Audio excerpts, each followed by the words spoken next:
Welcome in, everyone, to some more Blue Otter Premier League action. Continuing on for day 2 of week 4, our first matchup of this week will be Literal Monkeys against Final Boss. I'm Isaac, alongside me is Rue, covering this one. And for these two teams, obviously both relatively close in the standings. Monkeys 2-1, Final Boss 1-2, but have had a relatively tough schedule early on, having played Elysium last week.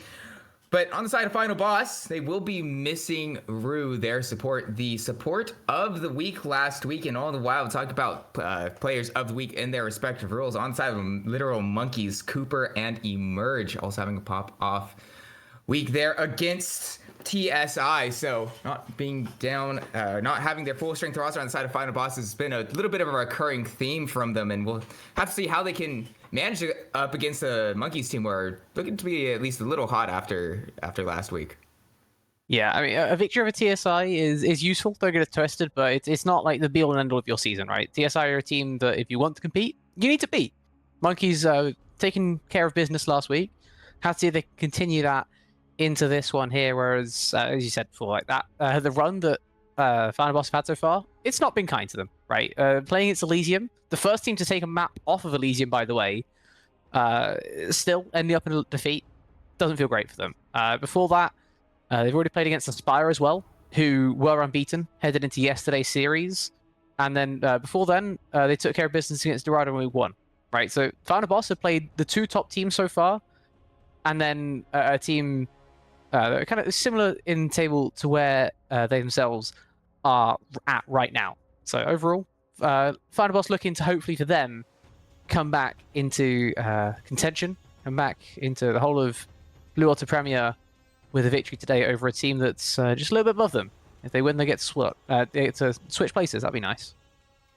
Anyway, moving into the first round of bans, the Literal Monkeys targeting Bus and Poots heavily. He's definitely been a really strong performer on Final Boss. Getting rid of the Caitlyn, the Aphelios, and the Ashe, leaving the Varus open. The notorious Hex Optics Varus from Bus and Poots obviously didn't look so good in week 2, but was the one game that they won against Elysium in week 3. So it's open, Rue. We could see it coming out here in game 1. It's very possible. Just because you won with it doesn't mean that it's the right option, right? Any version of Fed Varus is probably good.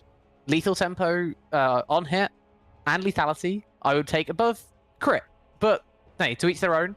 And it looks like Final Boss going to take it a slightly different direction as well, with the Corki being taken there in response to the Jinx. No threat like the Twitch. It seems like the old school counterpick to Jinx, instead going a bit newer meta with that kind of mixture of burst and sustained damage that only Corki really brings to the table, and then matching up as well with a very solid jungler when you have immobile carries on the other side of things. The Jarvan taken on too.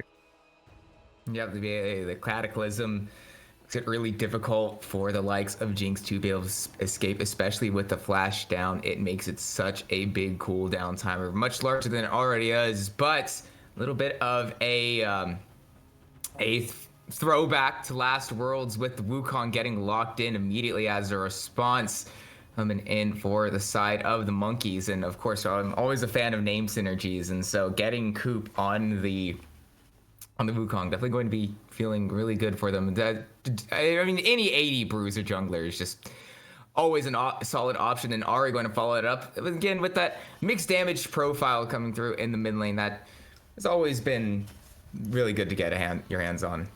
And it's a great pairing as well, right? Wukong obviously spiking at 6. The pre-6 could be a little bit dangerous, especially with the Jarvan on the other team. He doesn't necessarily need 6 to be able to have that insane ganking proficiency, but when you, as your jungle and your mid, also hit 6, like the Wukong Ari is so difficult to do anything against. It either requires you to play very safe under your turret most of the time, and then you let the Ari push and roam, not great, or you die, also not great.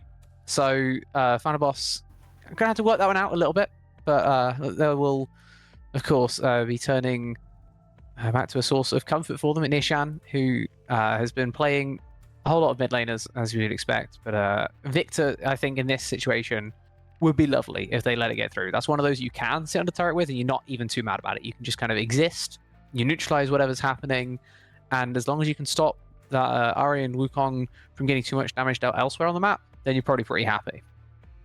And once you get the first evolve onto the E, being able to clear out those waves a lot more efficiently as well, it becomes so incredibly safe. Being said, with the Victor, it's not going to be taken away with the Gwyn and the Silas taken off board. Meanwhile, Final Boss targeting the support pool of Gene Cool, taking away the Karma and the Lulu. As you mentioned, Victor is up and available. Will Final Boss lock it in here? Gotta expect it's probably going to be a mid laner, considering the Ahri's already been picked for the side of the Monkeys. It should be mid. They could go Syndra as well. It's up there on their own personal priority list. Orianna's a little bit out of left field. That's not a champion that Ishan plays much, if at all. But I mean, there's Jarvan. It's a classic. It has the synergy, as you say, right? It definitely works as a combo. The ball delivery is now there, but against the Ahri, I'm a little bit scared. Right? That's not a champion that you can bully as easily as most other early game mid laners. And then beyond that, it becomes down to a lot of like personal skill and personal time spent playing Orianna, which I can tell you is not something that Ishan has a lot of, at least this season, and something you absolutely need to be playing Orianna at a high level. Monkeys on the other side of things, going to try and neutralize what's happening elsewhere. Just going to go with an amazing team fight secured already for the Monkeys now. They can choose basically any support. They can go in chance to match, or they can take another engaged champion, the Nautilus. Happy to be taken there on the B5. Pairing it with Jinx, it's just good, right? There's no questions about that one. It's just a good pairing. And now Final Boss is stuck up against the wall. What do you take into an Ornn? Do you have anything that even counters this guy? Because I feel like nothing does. As I'm going to carry on, because I'm assuming that Isaac has died. He'll be back for game 1, I'm sure. But as we head into the final couple of seconds here, Fiora going to be taken.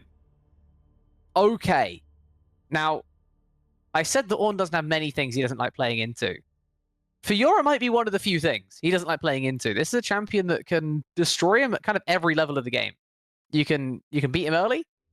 You can beat him late game. Like, this is just a very nice counter pick, especially looking away from the team fights for Final Boss, which I think is probably a good shout, right? We look at that Monkeys comp, and they have Nautilus, they have Ornn, they have Wukong, and they have Ahri Jinx follow-up. A single pick, and the team fight is lost. Playing it on the side lanes here for the Final Boss feels like a very nice idea. Should keep them a whole lot safer than it otherwise would. As we're going to take a short little break now before we get into game number 1, and hopefully Isaac will be able to get back into things. Until then, we'll be back with game 1 when it's ready.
moving on.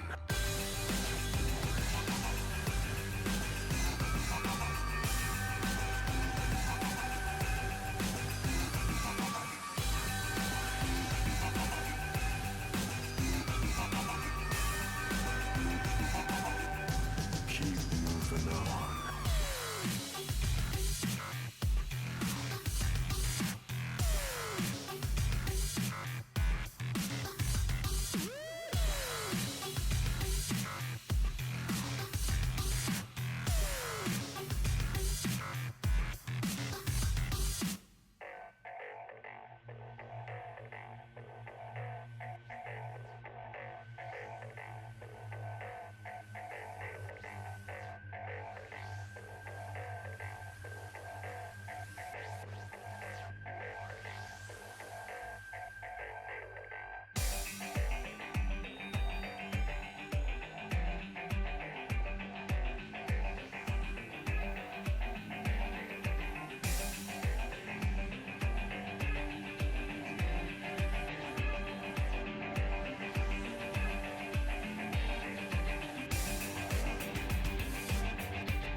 And they say I have a grim sense of humor.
And technical issues aside, I am back. Luckily, this won't be a solo cast for Rue. Yeah, But we are that ready would to have go been bad. for. That would have not been ideal, no. But luckily, Nobody we are. wanted to see that. I can guarantee you that one. Come on, like, I mean, obviously it wouldn't have been ideal, but I mean, give yourself some credit, man. It could be worse. It could have been an Isaac solo cast. I mean, the last thing you want is a plat peaker from like years ago to actually be trying to give any sort of genuine in-depth analysis into the game. Either way, straight into the mid lane, Ishan getting procced by the electrocute from Core, taking very low. A few more auto attacks. All Core will need the turrets there to help out the mid laner of Final Boss. Flash forward from Korra, and the flash response will keep Ishan alive. But straight away, the mid lane got some scrapping there. Yeah, and Korra didn't go Ignite either. Has TP, so a little bit less on the kill threat, but still putting up an amazing job early on as the Ahri. This is something we talked about during draft, right? The Orianna, you take it into the Ahri, you know what's coming your way, but it doesn't have the same power that Orianna usually has, right? Orianna can typically take those type of trades early on and win them because of her power autos courtesy of the passive, because of the fact that the Q also does a disgusting amount of damage at every single level, including at level 1. It's just unfortunate there, Ishan, you take the Orianna into the Ahri, and you kind of get what's coming, right? Korra goes very aggressive. The Foxfire doing an amazing job of just absolutely slamming Ishan right now. Still looking to take their base. Korra has been able to base for a refillable potion, but didn't burn TP. So still even enough in terms of summoners, but very risky early on. And what this does is just send alarm bells absolutely ringing right now for everyone involved in this game. And I have, it looks like we have some interesting maneuvering as well for Final Boss in terms of their lineup. Crab Warriors coming in, who's a sub that instead of SCK. And then Rue has moved up to the jungle. So she is a support jungle main. She does play both. She's moved up to the jungle, fair enough. Ishan moving into mid as they normally would, but it's actually the jungler that isn't there today for Final Boss, replaced by Squirtle in the bot lane. And speaking of bot lane, we have a bit of an issue. Squirtle not going to get hit by the dredge line, goes wide on both Puss and Poots and the support of Final Boss, so they're able to delay long enough for Rue to arrive here. Flag drag doesn't quite hit Gene Cole. The flash follow-up not quite going to land the combo. Doesn't matter. First blood goes way of Final Boss. They're going to push forward further on to Coop. Jinx, watch out. Very low. Emerge walks a bit too far forward, trying to find the final few auto attacks onto the jungler of Final Boss. Will back off before getting killed, but Final Boss come out the benefactors of that 3v3 in the bot lane. Very close fight on every single side. Neither really having an advantage there, but just about going Final Boss's way. Rue turns up and is able to also then grab that crab afterwards. Bunch of summoners used, but kind of avoiding most of the bot lane of the summoners, right? Prison Boots and Emerge still holding on to both. They could have gone a little bit deeper each if they'd wanted to, but I think playing it just about on the right side of the edge for both sides there, as we are going to get a short little pause. Hopefully it won't be a long old pause while we take a short little break after that. Kind of crazy level 4, level 3 to play. Yeah, and Final Boss, as a result, are almost 1k gold up over the side of the Monkeys, with the farm advantage also going the way of Puss and Poots, starting out relatively strong. But it's going to be Puss and Poots. You're typically you see the tier going in for Cork, or on that first base, it would be common, but it's kind of just about like how much gold you have and if it's looking like a nice back with it. I feel like, I mean, what's he got there? So double longsword, 700, glowing moat 950 total spent. It's difficult to kind of justify the tier at that point, right? Because then you're spending 400 on the tier, 550 for other things. Would you go like boots and a dagger? You can get boots and a dagger because you need a dagger for your for the Trinity Force item component. Yeah, that first base sucks. Imagine having tier, boots, dagger. No, thank you. I think I know where you're coming from, but it's just in terms of the gold that he had, this is kind of the best that he can do. If he had 50 more, then sure, get her a longsword, get the tier, but he's gonna have this time to stack that up later. It's just how it worked out this time round.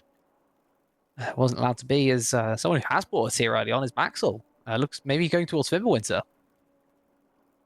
Definitely suggests that. But I'm also curious what this pause is for in the verses. I didn't see any disconnects, like messages coming through, which is the most common reason why we see the pauses drop down. So it's kind of just us getting left in the dark on this front. All the while, and on other fronts, Crabway are in the top lane, opting for the Ignite instead of the Teleport. Wouldn't be looking to pressure out Baxel early on. And to be fair to them, has gotten themselves a minor CS lead up there, but definitely one you want to see them expand on at least sometime relatively soon, and at least in the next 10 minutes. It's again, it's just a bit too early to truly like draw any major conclusions from here at 4 minutes. Yeah. I'm just trying to find some more info on Rue in the jungle. I'll be honest. It's been a while since she's played that. As it was definitely someone who DC'd. We just didn't get to see them. I think with the whole pausing thing, it might have like skipped the emerges disconnected part, because it's like the pause time was like when instead of being on the 30, it went to like the 29, 30, whatever it was. It wasn't like quite.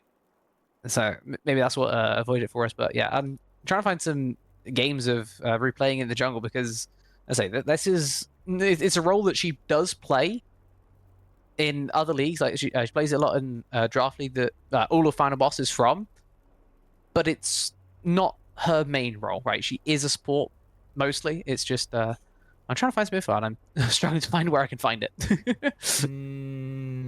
I'll get there, don't worry about it. PGG you're gonna find nothing on there, I'm telling you. Oh, okay, well. That ain't where you're gonna find it. Oh, it just pulls up the live game first. Anyway, we can try to find past seasons. So let's look this up. I'm looking completely elsewhere. There's some Ivern, 2 games of Ivern. So far. That's not been out of the series anyway. They're banning away for 2. Yeah. She has played 2 games of Jarvan at the 50% win rate. That's what's coming through here. So at least it's that. Yeah, there's Jarvan. There's and then the rest of the champions are only 1 game, at least in terms of junglers, whether that's Sejuani, Rek'Sai, and Lilia, all of which were wins, in fairness to her. So, small sample size, but only 1. Okay, hold on. Like quick math, that would be 6 wins in 7 games. That's a very odd percentage that I don't know how to calculate out, because it's 85. It's a weird number. Okay, well. All right. 85.7. Do me like that, man. So yeah, no, I mean, obviously, as it's a small sample size, and it is solo queue, which is obviously a very different environment to having an organized play. But at least in that small sample size, and it's at least done pretty solid on them. So hopefully, we'll see that coming through here for Final Boss. In this series, obviously, Emerge did reconnect. At least that's what we saw. We saw the message. So could it be more than just him at this point? Maybe. Like, I don't know. You'd have to. Oh, hey. of course. Hey, you know, that's the power of the caster curse being used for good. That's what we're here for. I should have done that like 6 minutes ago. That's on me. So we should have both collectively thought of that. But we're underway. Obviously, the classic pause in the league view spectator. A hefty one today. Will happen. Yeah. I mean, well, typically this might just be me coping and falsely going on anecdote, but it seems that the longer the pause is, for whatever reason, the longer the pause happens to be. So we're finally underway. We should be back and ready to go to pick up where we left off, in that charm from Korra being in the mid lane. Definitely going to be chunking out Ishan even more. Korra feeling really good there. Yeah, I mean, Squirtle feeling so bad for Ishan right now. They're actually laning alongside. Has the mana crystal on Squirtle, so should be able to regen that mana as fast as possible. Give them a lot of sustain in what is quite a difficult lane at this point, right? Especially Ari about to hit level 6, suddenly has a whole lot more potential for her own damage. And of course, Coop just around the corner from getting his own level 6, which makes things a whole lot worse in this lane. No flash for the time being, so it means Ishan has to be playing it so carefully. Looks like he's going to be able to take advantage of Korra taking a base, push out the wave, take a base of their own. When they don't have those CPs that might get healthy enough and with enough mana to hang on for the time being as we head back to the other side of the map. Crab Warrior doing his best in this isolated matchup in the top side, doing a good amount of damage to Baxel, but it feels like it's been damaged and not much else so far. A small CS lead has emerged, but it is a small CS lead in the top lane right now. Yeah, that was the one that a few minutes ago was pointed out, and we'll probably definitely hope that it would expand. And obviously the damage does help a lot considering Crab Warrior has picked up the Ignite and being able to threaten kills. Definitely important. Coop not quite level 6 yet, with the Drake starting up. Good awareness from the bot lane of Final Boss to come through. But you mentioned Korra on the flank. Will try to go through. Charm not going to hit the mark. Did use the Spirit Rush as well, so it's taking down. Shockwave finds its way onto Coop. Flag drag, follow up, gets Rue the kill onto Coop. Rue now still alive, what a chomp. but Boots and Poots in the process. Going to claim Gene Cool and emerge. Will be able to trade a kill back. Does get excited. And won't quite be enough to escape Squirtle using the little W there. Horn called. Second cast, but not quite going to hit Crab Warrior for the kill. Yeah, Crab Warrior, if you're going to flash that, my guy, you got to flash before the R1 hits you. That is such a dangerous flash timer. Still gets slowed. The flash was nowhere near as far as it could have been either. Baxel very close to a solo kill there. R2 hits, that would have been the kill. Just need to send it a little bit wider, but of course, out of vision. Couldn't quite see where Crab Warrior had gotten himself to, so just going wide that time around. As that is a nice base cancel. With this many minions close by, I'm surprised he didn't take aggro, actually. It could have been a whole lot more dangerous than it ended up being, but looks like safe enough there, and a very good tempo denial now. That base, absolutely necessary for this bot lane. You look at their mana bars, you can tell how much they need to get away right now, but getting denied once more, and suddenly it kind of turns around the lane, right? Emerge got the kill, and now they have a whole lot more time to crash this extra wave in. They didn't lose all too much because it was a cannon wave that crashed in the other direction. Biss and Poots, of course, pushing it as fast as possible.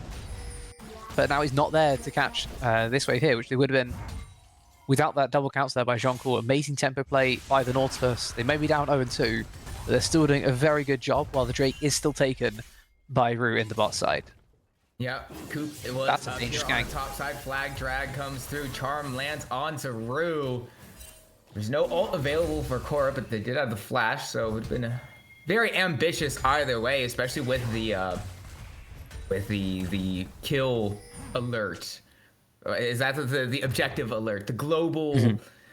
They would have. The monkeys would have known Rue was there. Is the point? Yeah, close enough, and they also had the ward in the bottom brush as well, which we get to see top of our screen. So they maybe even saw the Jarvan going forward, as this is dangerous from Coop. Gonna have to worry Trickster his own way out to relative safety.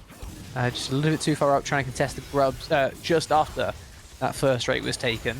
Ends up being sent packing, but still can be fine to walk around the map, trying to get as much out of the Cyclone as possible. The first Cyclone, similar to a lot of other junglers that have a massive spike in 6, right? Thinking Nocturne, sorry, thinking like a lot of those other champs, you want to get something from your first Cyclone because that can give you so much power into the rest of the game. Oh, Cataclysm going to drop from Rue. Ornhorn called. Second caster will come through. Onto Crab Warrior with the help of the turret. Aggro hits the 2v1 kill for Baxel. Ishan has no flash as well. This is a massive. And the Cyclone drops up, layered by the charm of course. Shockwave going to find its way onto 2, but it just won't matter. The monkeys fight back in a big way, get 2 kills unanswered. Emerge will be out to safety. Of course, I say that gets hit by the Octopus, and Jean-Cool is nearby. We'll have the access to the dredge line. Can be thrown now. Ooh. Not quite going to find its way onto Squirtle. Good fancy feet there. Now the tidal wave drops, finds its way onto Jean-Cool, who does have to flash away from Bliss and Poots. Doesn't have any cooldowns available. Not at level 6 for the depth charge either. So in a very dangerous moment. Has hit it now. Coop in the vicinity, but with how low the health bars are on Jean-Cool, probably not going to have a good chance for a gank. Yeah, just not quite enough there. To get either of them. Jean-Cool still having to use that flash, so a good summoner burn by Final Boss bot lane, but that's kind of the only good thing that happened on the map, right? Crab Warrior gets the gank from Rue, the Cataclysm, unfortunately just inside turret range, and all those autos in turret range against an Ornhorn that can CC you for so long, ends up just being an automatic death for Crab Warrior, which now gives Baxel everything they could possibly need to survive in this top side. It feels like it's so difficult now to really get at this Ornn, which it was difficult in the first place, because it's an Ornn. If we need reminding on that one, Ornn is difficult to kill, and Ornn is very, very good fighting. You gave him the two things he needs. Now he's now even harder to kill, and he's still gonna be very good at fighting. Yeah, and you know, outside of the little bits of true damage that Crab Warrior has on the vitals, will be basically negative damage going into Baxel with the amount of armor he is stacking currently. So will be feeling quite all right there in the top lane, and really, you know, it's exactly what they want, with the ability to just neutralize out Crab Warrior. But all the while, hold on, the hook finds its way on to Buss and Boots, but a bit ill-advised because Rue was around to commit onto Jongkool with no chance of escaping, having gone in. But meanwhile, Coop is here in the mid lane. Charm goes through the wave. Cora XTC going to get another kill onto Ishan. We just cannot be that far up position. Burning Flash as well in the death. That's definitely not going to feel good. Buss and Poots starting to overstay their welcome in bot side now, as Cooper going to start running down, honestly, as fast as possible to try and counter this play. Okay, Rue did see it. I was going to say, you didn't see that. I'm going to have some questions. For now, Squirtle, the target of Coop. Flash follow-up will secure it for Coop. Was very low. Can he escape? One more auto attack from Buss and Poots. Oh, he missed the kill. Emerge getting very low and is bursted down for the double kill. Not without being traded back by Buss and Poots. So a 2 for 2 in the bottom lane. Wouldn't be even between the monkeys and final boss. Yeah, going to be even, but it's still forced onto the base. There is Rue forced all the way back to the turret. Both support and jungle going to disappear from the fight. Got very close there. Buss and Poots missing the big one. I thought that may have been the changing factor. Emerge still ends up just falling down, but has enough now for the items. As we are headed back into another engagement. The Squirtle this time should be a bit safer. I'd like to point out why we didn't see a tier earlier on Buss and Poots. Essence Reaver, yeah. Not going to be going. This is a crit for Corki. The Triforce, which. Yeah, Does that become a Corki? Is that how it works? I suppose so. I mean, I guess it is on brand for Buss and Poots. Going to crit on basically everything. Yeah, basically everything he plays. Doubly so if his second item is the Hex Optics. That being said, don't let him being there though. Way down onto Buss and Poots. Will Valkyrie away? Isn't quite dead just yet. Will he escape? Rue maybe a little bit of trouble with a little bit of a funny. You face him. You go face him. I don't want to deal with this. It's all right. Rue's okay, but with no ADC for final boss, or effectively no ADC, will have to recall out, and actually the final proc of the vitals will drop for Crab Warrior. Won't matter. The denial of the heal with the Thorn Mail will prevent Crab Warrior getting any value out of their ultimate, and it's a solo kill for Baxel. Baxel was up 2 levels before that play even happened. How is this happening right now? Is the Fiora counter pick? Okay, before we get to that, Jongkool going to get caught out by Squirtle in the 2v2. Emerge in full retreat. Going to flash away. Coop has arrived, but maybe a little bit too late because Emerge is already so low. Buss and Poots going to find the kill. Coop now in a lane in a 2v1. We'll have to just try to escape from Buss and Poots, but he's targeted out, and actually we'll be able to trade a kill back around. He's got some damage. Squirtle's way too low. He wins. He's the 2v1 for just Cooper. The bonk down won't quite be enough, but the follow-up we'll get a double kill for the jungler of the monkeys on the monkey, and meanwhile, Ishan's just dead. Why are we trading under their turrets every 2 seconds? Final boss, please. Let's not do this right now. There's no... we are trading under everyone's turrets. Baxel getting dove earlier on didn't work out very well. Just our Crab Warrior. That time there, the shockwave while charmed up under the turret. Cora, an amazing timing on that charm to make sure that Ishan could not escape. Gets the 3rd death onto the enemy mid laner.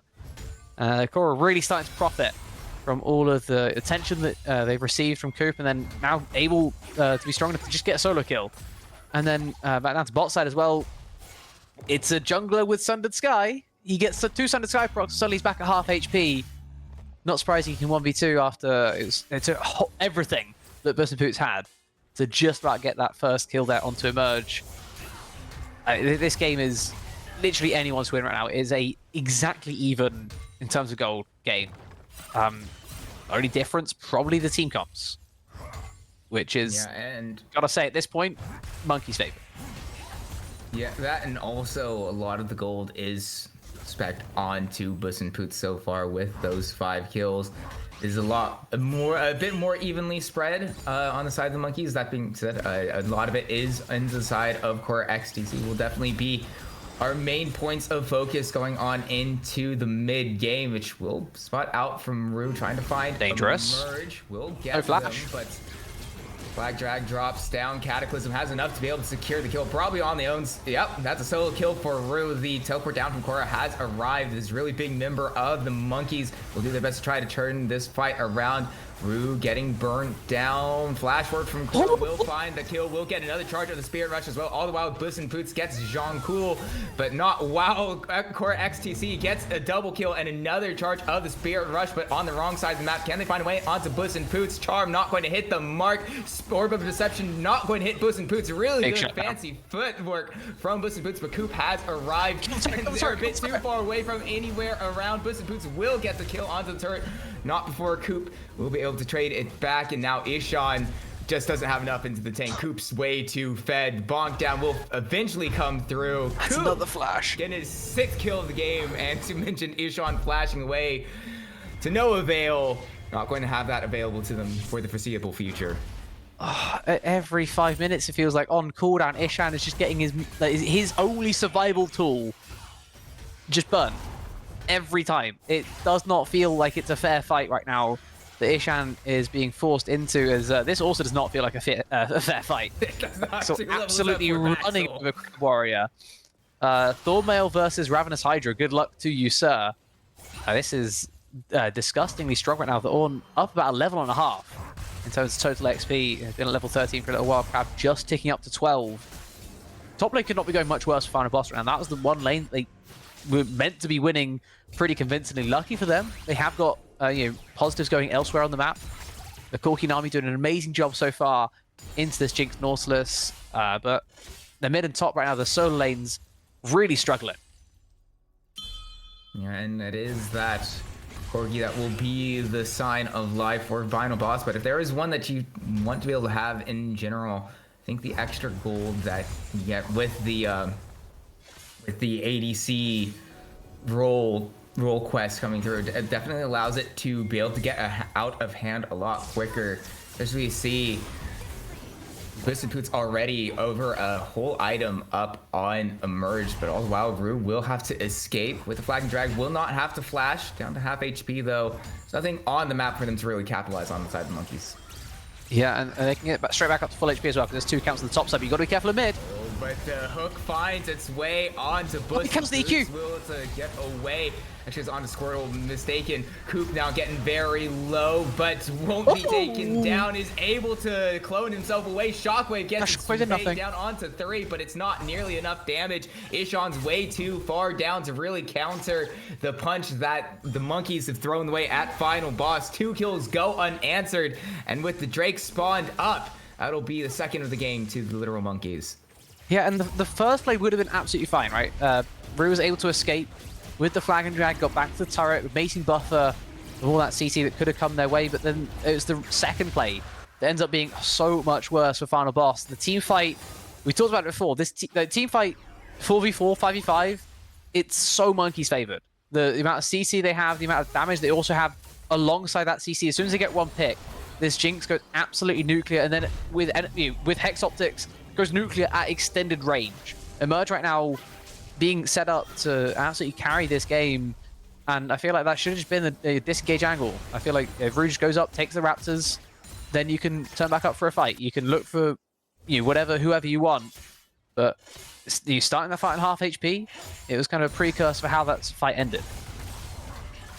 And now the monkeys take a not decisive lead, but one that will definitely be hard to overcome, as you mentioned, with the team fighting potential that they have in their composition, especially with Baxel, without in any trouble whatsoever. And on the Ornn, he's now level 14, will have the option to give his teammates the upgraded items to just further the effective gold lead that they have. Coop, we're not going there. There's no way, right? They can't.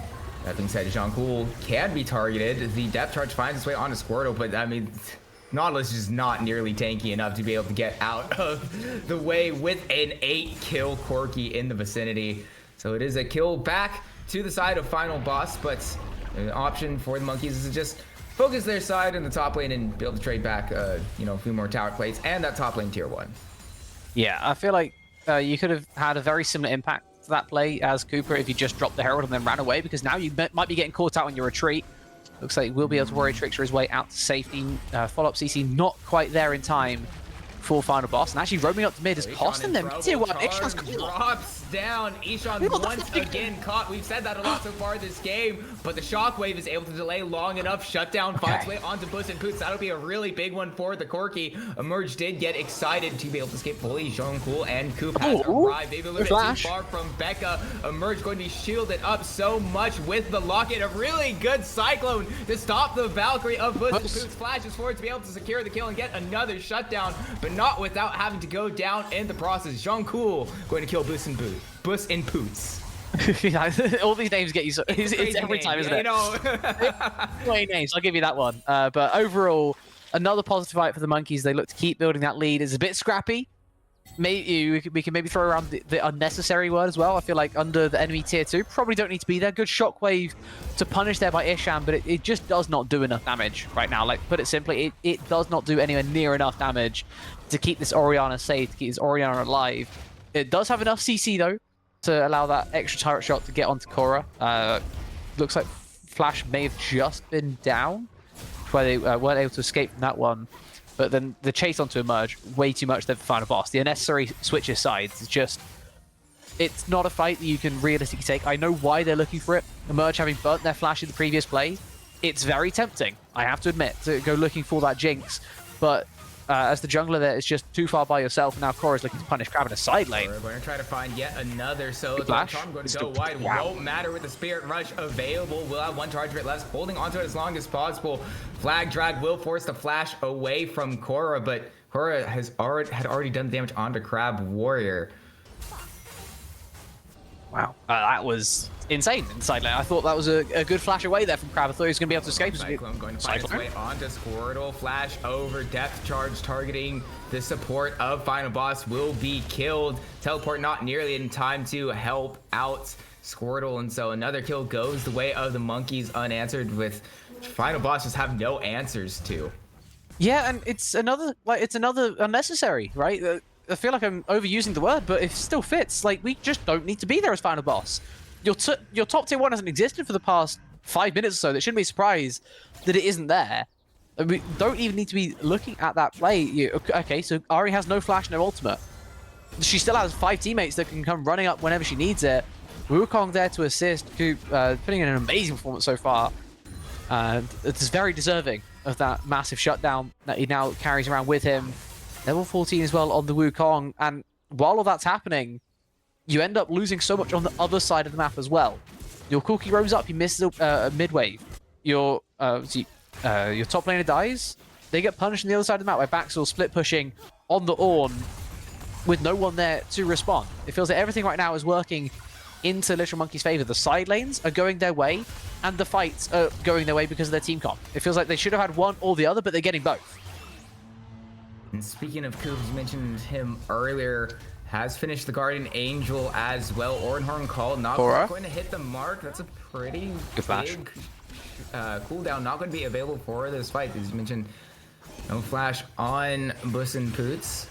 And so Squirtle now the target of Korra. Not quite going to get hit by the charm. Tidal Wave drops down. It finds its way onto Korra. Crab Warrior going forward with the parry. Way too far. Baxel goes onto a killing spree. Shockwave finds its way onto Jean-Cool and Baxel to at least stop the advance of the Monkeys. But no Fiora available for Final Boss there in a 4v5. They'll have to give over the soul point to the side of the Literal Monkeys. Yeah, and unfortunately, like, Fiora is just one of those champions where we talk about the 2-item spike being so important, right? It's similar to like your Ezreal, your Triforce, Manimmune, Corki. You need to have this 2-item spike with Trinity Force and Ravenous Hydra. That's where you really come online. That's where you can basically 1v1 anyone in the server and be absolutely fine with the results. Unfortunately, post 25 minutes, that spike is nowhere near as prevalent as it could have otherwise been. Right now, Crab Warrior is still waiting on maybe 1,000 more gold to get there, and it feels like it's just never coming as Jean-Cool looking to punish Squirtle away from the Baron Pit. able to just walk that on there out. But I mean, so right now, this 2-item spike from Fiora is taking way too long to come online, and by the point that it's there, everyone on the Monkeys feels that they're going to have 3, potentially even 4 items, which at that point, the 2-item spike of the Fiora, it's not going to do any damage anyway. Yeah, 0-4 on the Fiora has not had a good time so far here in game 1, and that I mention will be basically ineffective in really any sort of capacity unless we go extremely late to where the inventories are completely full, and we'll finally be able to side lane maybe, but even then it's not an even then you're up against an Ornn. Yeah, I mean, oh wait, hold on, Crab Warrior in trouble. Horn called.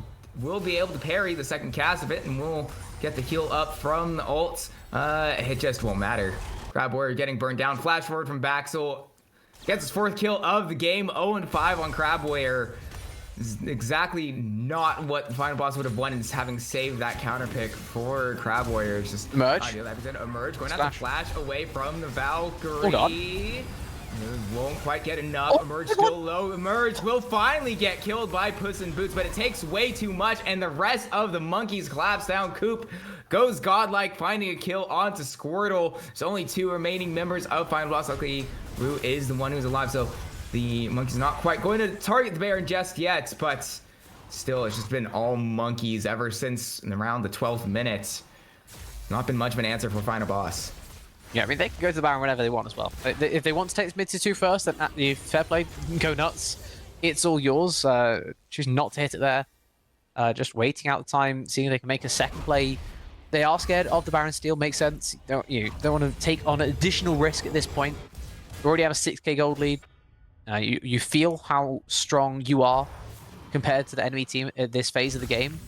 There's no reason to push things too far. You can just keep things within the lines, and you will eventually bring this one home. Your team fight is so difficult to properly corral, and we just saw their final boss sent absolutely everything they possibly can. Corki flashing in to chase after Emerge flashes away from the Cataclysm. If I'm a final boss, I say, right, I'm gonna go Cataclysm this Jinx. If she flashes away, we completely disengage. There is no fight after she flashes that close to her team. And Busterboot shows us why he has to commit so deep in, their own flash invested, and then to keep them alive long enough, Squirtle ends up in the middle of 4, and the Monkey's very happy to just finish off the Nami on top. Ends up as another advantageous play for the Monkeys, this time a 2-for-1, which I guess you can make a 3-for-1 if we include what happened to Crab in the bot side. Yeah. And so as a result, he touched on it, 6k up to the Monkeys. Baron up and available, which I feel at any moment with one of these next fights will eventually go the way of the Monkeys. Next Drake spawning in over a minute, so they don't want to exactly force the issue on side of the Monkeys, just playing things as safely as possible. They don't really need to either. The longer this game goes, the more covered they'll be. This is dangerous. Right as I say that, Coop will try to find Puss and Boots. Cyclone will set up a nice second cost of the Horn, and the quick follow-up onto Rue. Now Squirtle targeted by the depth charge. Teleport from Ishan will drop the shockwave to do a little bit of damage. Won't nearly be enough. 2-3 kills go the way of the Monkeys. Baron's up, Drake's up in 40 seconds as soon as that one goes down. It's one of the cases of caster with, the classic curse. I don't necessarily want to call this over just yet until the Nexus goes, but outside of a miracle comeback from Final Boss, it's all but in the hands of the literal Monkeys.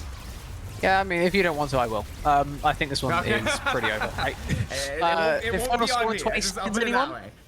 Infernal Soul in 15 seconds now? I mean, what do you do? This is just a clear case of being outscaled. Final Boss had a very difficult draft to execute. And I think even if they executed it to perfection, there was still a chance for Monkeys to win this one. Their team fight, their scaling is so immense because they have a champion called Jinx. And they have a lot of protection and a lot of CC. That's all you need sometimes to win a game of League. And not allowed close. Not even allowed within touching distance. Definitely not smiting distance. Forced away once more, and now it's Infernal Soul on top of everything else that's happening. And you've claimed one turret this whole game. Have you considered Puss and Boots as Hex Optics? Okay, good for him. No, it's his item. It's his item. It is. That's, It is. that's his thing. It can be his item all it wants. I don't think it changed anything. You're still going to get sieged by the Baron. You're still going to get pushed down in bot and 3 mid. The 1-4 is insane for the Monkeys right now. They finally get a second turret of the game. The flash hook is beautiful. Hook's going to find its way onto Buss and Poot. Second call, Orenhorn will be canceled out by Squirtle. Good body block from Squirtle to try to save Buss and Poot's. Rue will go down in the process. I mean, it's expected. It's about as good as you could have expected from the side of Final Boss. At this point, Shockwave doesn't do any damage from Ishan as expected. That being said, Cooper and Jean-Cool very low. Coop does have access to the Guardian Angel. That hasn't even been procced just yet, so even if he does lose his health bar, he'll be all right. Not exactly the cleanest execution from the Literal Monkeys, but they get a kill in the process, and they get the mid inhibitor and the bot lane inhibitor tower, so it doesn't matter that they played that one suboptimally. They still come out on top. They keep 5 alive as well. There's still 5 Barons that they can really look to pressure the base with now, and in return, you gave up a top tier 1. Absolutely worth it. Crab Warrior going on the split push, finally getting some split push time. It only took 30 minutes, but finally we got the Fiora the opportunity to split push. But now there's still 40 seconds left on this Baron. Final Boss have to find a way to defend top tier 2, find a way to defend top tier 3. These ultimates are going to be coming up once more. Oh my okay, goodness, the damage, insane. the damage from Korra. It's expected at this point. Medjai's. Nearly full build. Medjai is going to be stacking up. That being said, Shockwave finds his way onto Great Korra. Zhonya's. Really good Zhonya's to try to escape and will be able to do so. Damage is just way too much from Korra. Baxel now, second call to Oren finds Swans. Ishan will go Golden Crab Warrior, does the best to try to save their top laner, but it just won't matter. The Monkeys way too far ahead. 12k gold up by the time the Nexus goes. Clean ace, and game 1 goes the way of the Monkeys. Yeah, and it was scrappy to begin things. Let's not get it twisted. I think we had 19 kills. Before like second rate. Very short order, yeah. It was very, very aggressive from both sides. Final Boss knew they had to make those plays, and Monkeys were there to respond, and they do so absolutely emphatically. And then once we got out of that kind of early lane phase, they had mid winning, they had top winning, they had an insane teamfight comp for the rest of the game. They just need to get their jinx into things, and Merge, he's one of the top players in this league because even when he falls behind, he can still turn things up during the mid game, during the late game. And that's exactly what his team drafted for. It's exactly what he ended up performing with. A very nice performance after being put pretty far behind early on. To be able to come back in the fashion he did, still have the impact that he did. Very different from what we maybe saw on the other side of the Rift. Those 2 losing lanes for Final Boss never really were able to turn around the corner, right? The Orion threw some shockwaves out. They hit a lot of people. Fair play for hitting the people with a shockwave, but it just didn't do any damage. Crab Warrior did not do any damage. He took a lot in that final fight. I think he managed to mitigate maybe 5,000, but he still dies without being able to do anything back in return. And that's the issue that Final Boss faced. Monkey's just way too strong. The team fight way too good. And now up against Wall, I mean, for all we're talking about Final Boss performing amazingly, having a really tough run so far, they could still end up at the end of week 4 being down 1 and 3. Yeah, and it's a bit of an odd situation for them because they definitely have shown a lot of, at least maybe not so much here in game 1, but throughout their season so far at this halfway point has shown a lot of positive signs despite the record maybe not showing it. Obviously, that's a big if they do lose another one here. We will be sending it over to game 2 after this short break, so we'll see if Final Boss can come back and force a game 3 or if the Monkeys continue on the war path to be able to take a sweep either way. We'll see you on the other side of the short break, so don't go anywhere.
We are back, continuing our first series of the second day of week 4 of the Blue Otter Premier League. The Literal Monkeys taking that one in what was eventually a convincing fashion once their late game team fighting composition came online. There was just nothing Final Boss could be able to do to really handle it.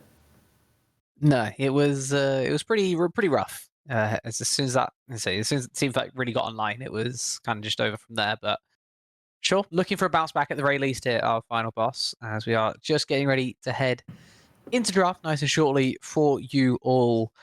I honestly, I don't know.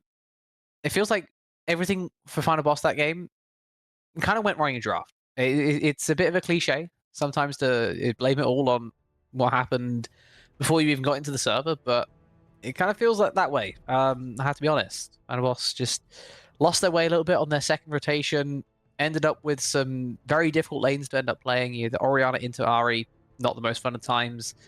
And then their counter pick didn't work out either. We'll see what they can do this time, how they can mitigate those same threats, as it looks like Monkeys may have identified the same threat once more. 2 bans already towards the Final Boss bot lane. We'll see if the third comes. Yep, Final Boss opting to stay on red side, and with how that first game went, I don't suspect we'll see too many, if any, changes in the ban so far. At least we haven't seen any. That being said, Thresh. Oh. Okay, I mean they just baited us. I mean, You they thought they did that with the Syndra for the second ban as well. But nope, ban staying exactly identical, and the bars will be picked up by the Monkeys, so we will not be seeing some classic Buss and Poots Varus with Hex Optics. So I'm disappointed. Rue maybe Fine not by as me. much. It's completely fine by it. I mean, I will agree. It is definitely odd and probably not ideal, but it's also different, and I like seeing different ideas. Different doesn't mean good. Legends. Okay, That's but all I have to say on the topic. it does mean fun though. Well, we can debate that, as we can also debate whether well, this type of different is fun as well. Okay, well, Jin locked in for the side of Final Boss. At least at some of the highest levels of plays, definitely has a lot of holes in the game, especially this early on. Taking the Jin kind of signals over to the Monkeys that just pick a few really big health bars, and then that becomes particularly ineffective. And talking about really big health bars, Dr. Mundo locked in immediately by the Monkeys. Instantly. Yeah, and there's one of these ADCs that can deal with a big health bar, like a Sejuani, and there's one that can't deal with a big health bar, like a Mundo. The exercise left to the reader as a bit of fun, but would not be shocked if after seeing Sejuani we're going to go on hit Barracks. That I feel like that's a little bit more on the table than maybe it was before. Had to see how tanky the rest of Final Boss want to take things, whether lethality still trumps out, at which point Sejuani then gets a whole lot more power in her kit. Also interested to see how much Final Boss want to play around this Sejuani. Right, it's a very different champ pool to what we're used to seeing from them in the jungle, with it being a different jungler, as that is a missed pick that we will get to you with as soon as we find out ourselves. Though I'd say I wouldn't be shocked if this is your support. I feel like you can take your support here if you want to. Or I also am interested to see this like a Yone angle from Ishan to try and make the most of having your Sejuani.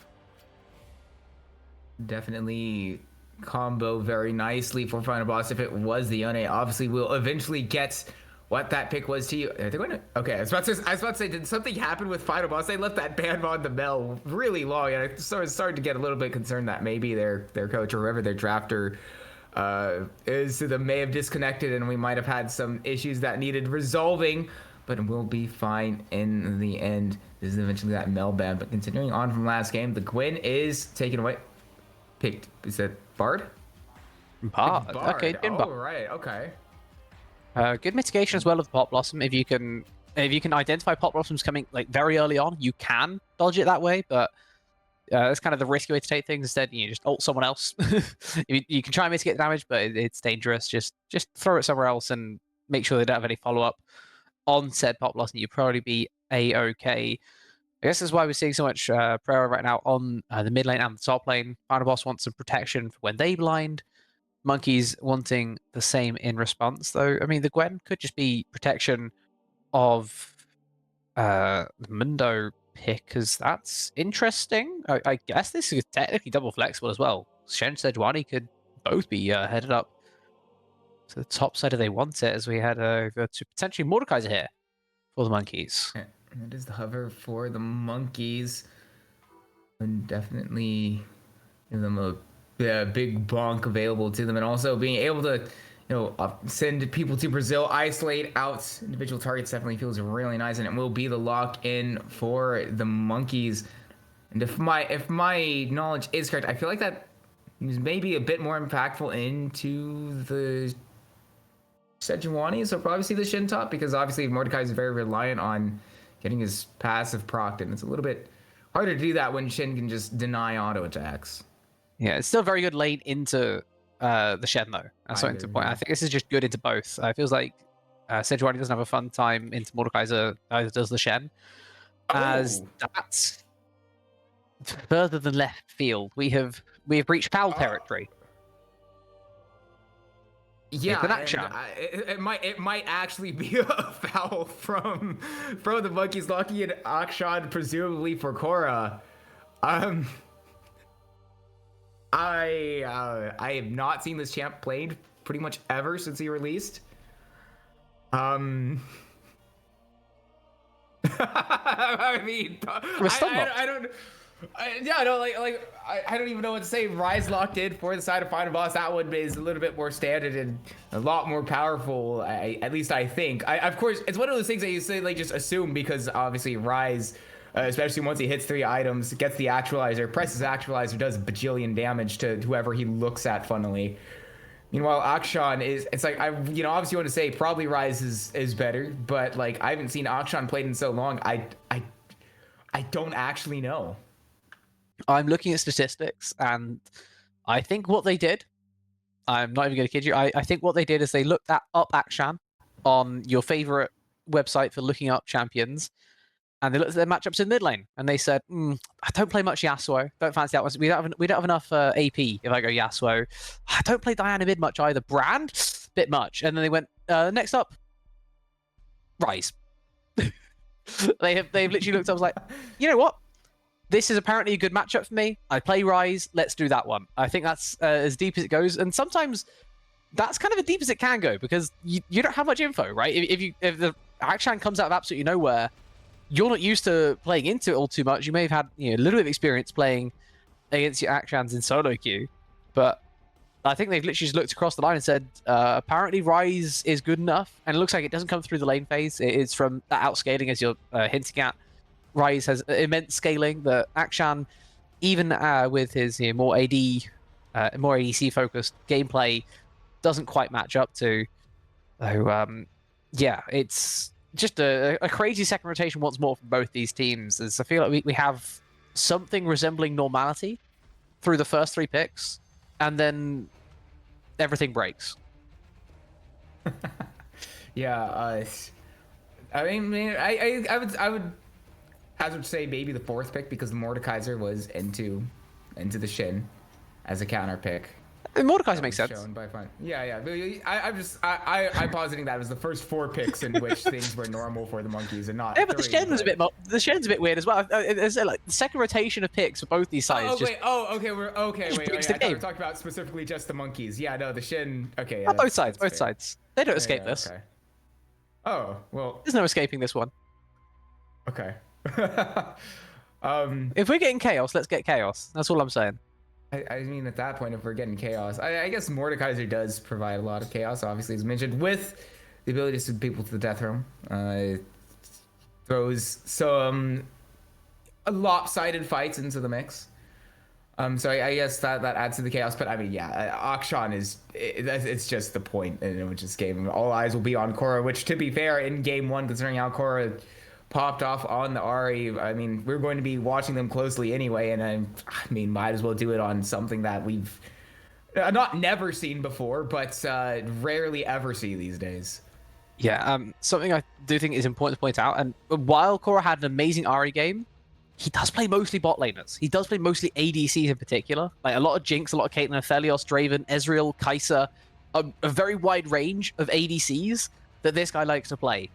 Akshan is just another ADC, by a different name. Name of I play mid lane, so therefore I'm not an ADC, sort of.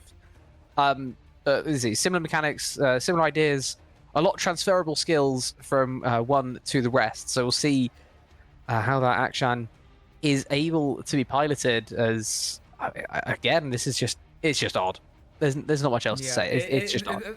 It's just so odd. I think we're going to send it to the spectator delay, and when we come back, we will see how just weird this game can get. I think with how weird it is, we hope it is as odd as possible. So we'll see you on the other side of that spec delay. Don't go anywhere.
We are back for game 2 between the Monkeys and Final Boss here in week 4 of the Blue Otter Premier League. And I mean, good thing that the camera focus is on the mid lane, on the Korra, because Akshan. I mean, we talked about it a ton in the draft, but deservedly so, because when's the last time you've ever seen Akshan play? In non-solo queues or not watching Dritter, then I think quite a while. If we're including those two, then like maybe more recently. I feel like, I feel like maybe Perks played it on like C9 when he was spent that like 1 year on C9 for whatever reason. But either way, we got some fighting in the bot lane. Immediately emerged, taken quite low, is ignited for the shot, finds one with Jean Cool, and actually oh my god, Squirtle not quite going to find the snare, but we'll get to the barrier out of emerge. Sass double summons from Squirtle for one of each from Emerge and Joncool. A flash and a heal for a flash and an ignite. I guess we can call worth it. Got level 2 prior at least against Nico lane, so fair play for that one. But still gonna be level 2 reached pretty safely, all things considered. It wasn't even flash used by Emerge, my bad, it's barrier. I got the 2 yellow ones confused. I don't even know how I do that. But at any rate, absolutely fine for Emerge, but that extra trade maybe not as fine. Electrocute plus Deadly Flourish, providing a whole bunch of damage with that extra CC. The slow, providing nice setup there for Bussin Boots, who has gone Cleanse. Yeah, I mean, I guess the Cleanse for Varasar? That too. That's like it. You know, there's the Nico snare on the Tangle Barbs on the E, but roam up from Squirtle, classic Bard things already at level 2. Gets a flash out of Korra, so didn't quite. It was just a little bit delayed. On the flash removal and onto a different target, but it's just you just see that part of the future. Korra. I mean, great Rune Prison. Let's not get that twisted. No, it was really good. Rune Prison was insane. Like, it looked really bad for Korra because he flashed into a grapple and then just got kind of beat around the... Oh, no. Okay, he got the blue. She got the blue. Becca still got the blue. That would have been way worse than what we just saw. They somehow didn't get that as they even taking a more aggressive trade here. Cooper in a little bit of danger. We forced out the crab at the very least. Korra's showing up, so... But yeah, that Rune Prison, back to my point from Ishan, that Rune Prison was insane. Now being able to target out and get the snare through to ensure that the tower shots continued through onto Korra, and it definitely looked really bad from Korra. And admittedly, giving the Rise the early lead, obviously it'll take a little bit longer for Rise fully get online. Crab Warrior, target of Coop, will get hit by the Cleaver. Will be slowed, but the turret now straight to the bot lane. Counter gank comes through. Emerge going to have to flash away. Double flash is used by the bot lane of the literal Monkeys. And so early signs are very positive for Final Boss with a really good bounce back after game 1. Yeah, that's 2 flashes for 1 across the rift. I guess we take those in the business, as that is another Deadly Flourish going to connect. Jean-Cool may be dead. Yeah, which one is it? Go invisible. Magical Journey comes through. I mean, just an auto attack one's needed. Oh, the level up comes through. The level up drops. 4th shot. Not going to be used just yet. Squirtle will find the kill away from the tower. Aggro. And so now Emerge the target of the bot lane of Final Boss. Squirtle's gone way too far. He's got a different type of Magical Journey. And so Emerge traces back the kill. Oh, the turret aggro is not pretty to watch. And that's also flash out of Burst and Poots as well. The positive for the previous play when Rue ganked a bot is now somewhat mitigated, as this is also a mitigation of a sort. Flourish will get the damage Dodging. down. What's in the bush? Dropping onto Emerge. The minions are going to chase me. He's dead. He's dead in the kite. Vision drops, and so Puss and Poots with the final auto attack gets the kill onto Emerge. All he needed to do was dodge out the piercing arrow to be able to secure that one. Spent way too long in the minions from Emerge. Yeah, it doesn't even bother using the barrier there. Just knows how dead he is. If it isn't the first auto, he still has 4 shot as well. So, like, very, very dead in the cubby there. Doesn't fancy burning an extra summoner, but still not ideal. As overall, that is a positive play in the bot site. We just have to ignore the random deaths that happen along the way. They're a part of, as I said, that magical journey that we sometimes take as Bard players. And Squirtle just... When you play Bard, you have to revel in shenanigans. And this is exactly what he's doing, so fair play. Yeah, and actually, I mean, outside of the nonsensical shenanigans that Squirtle has put up, especially in that early game, getting those, managing to find the early push in a That's a death row. Varus Nico lane.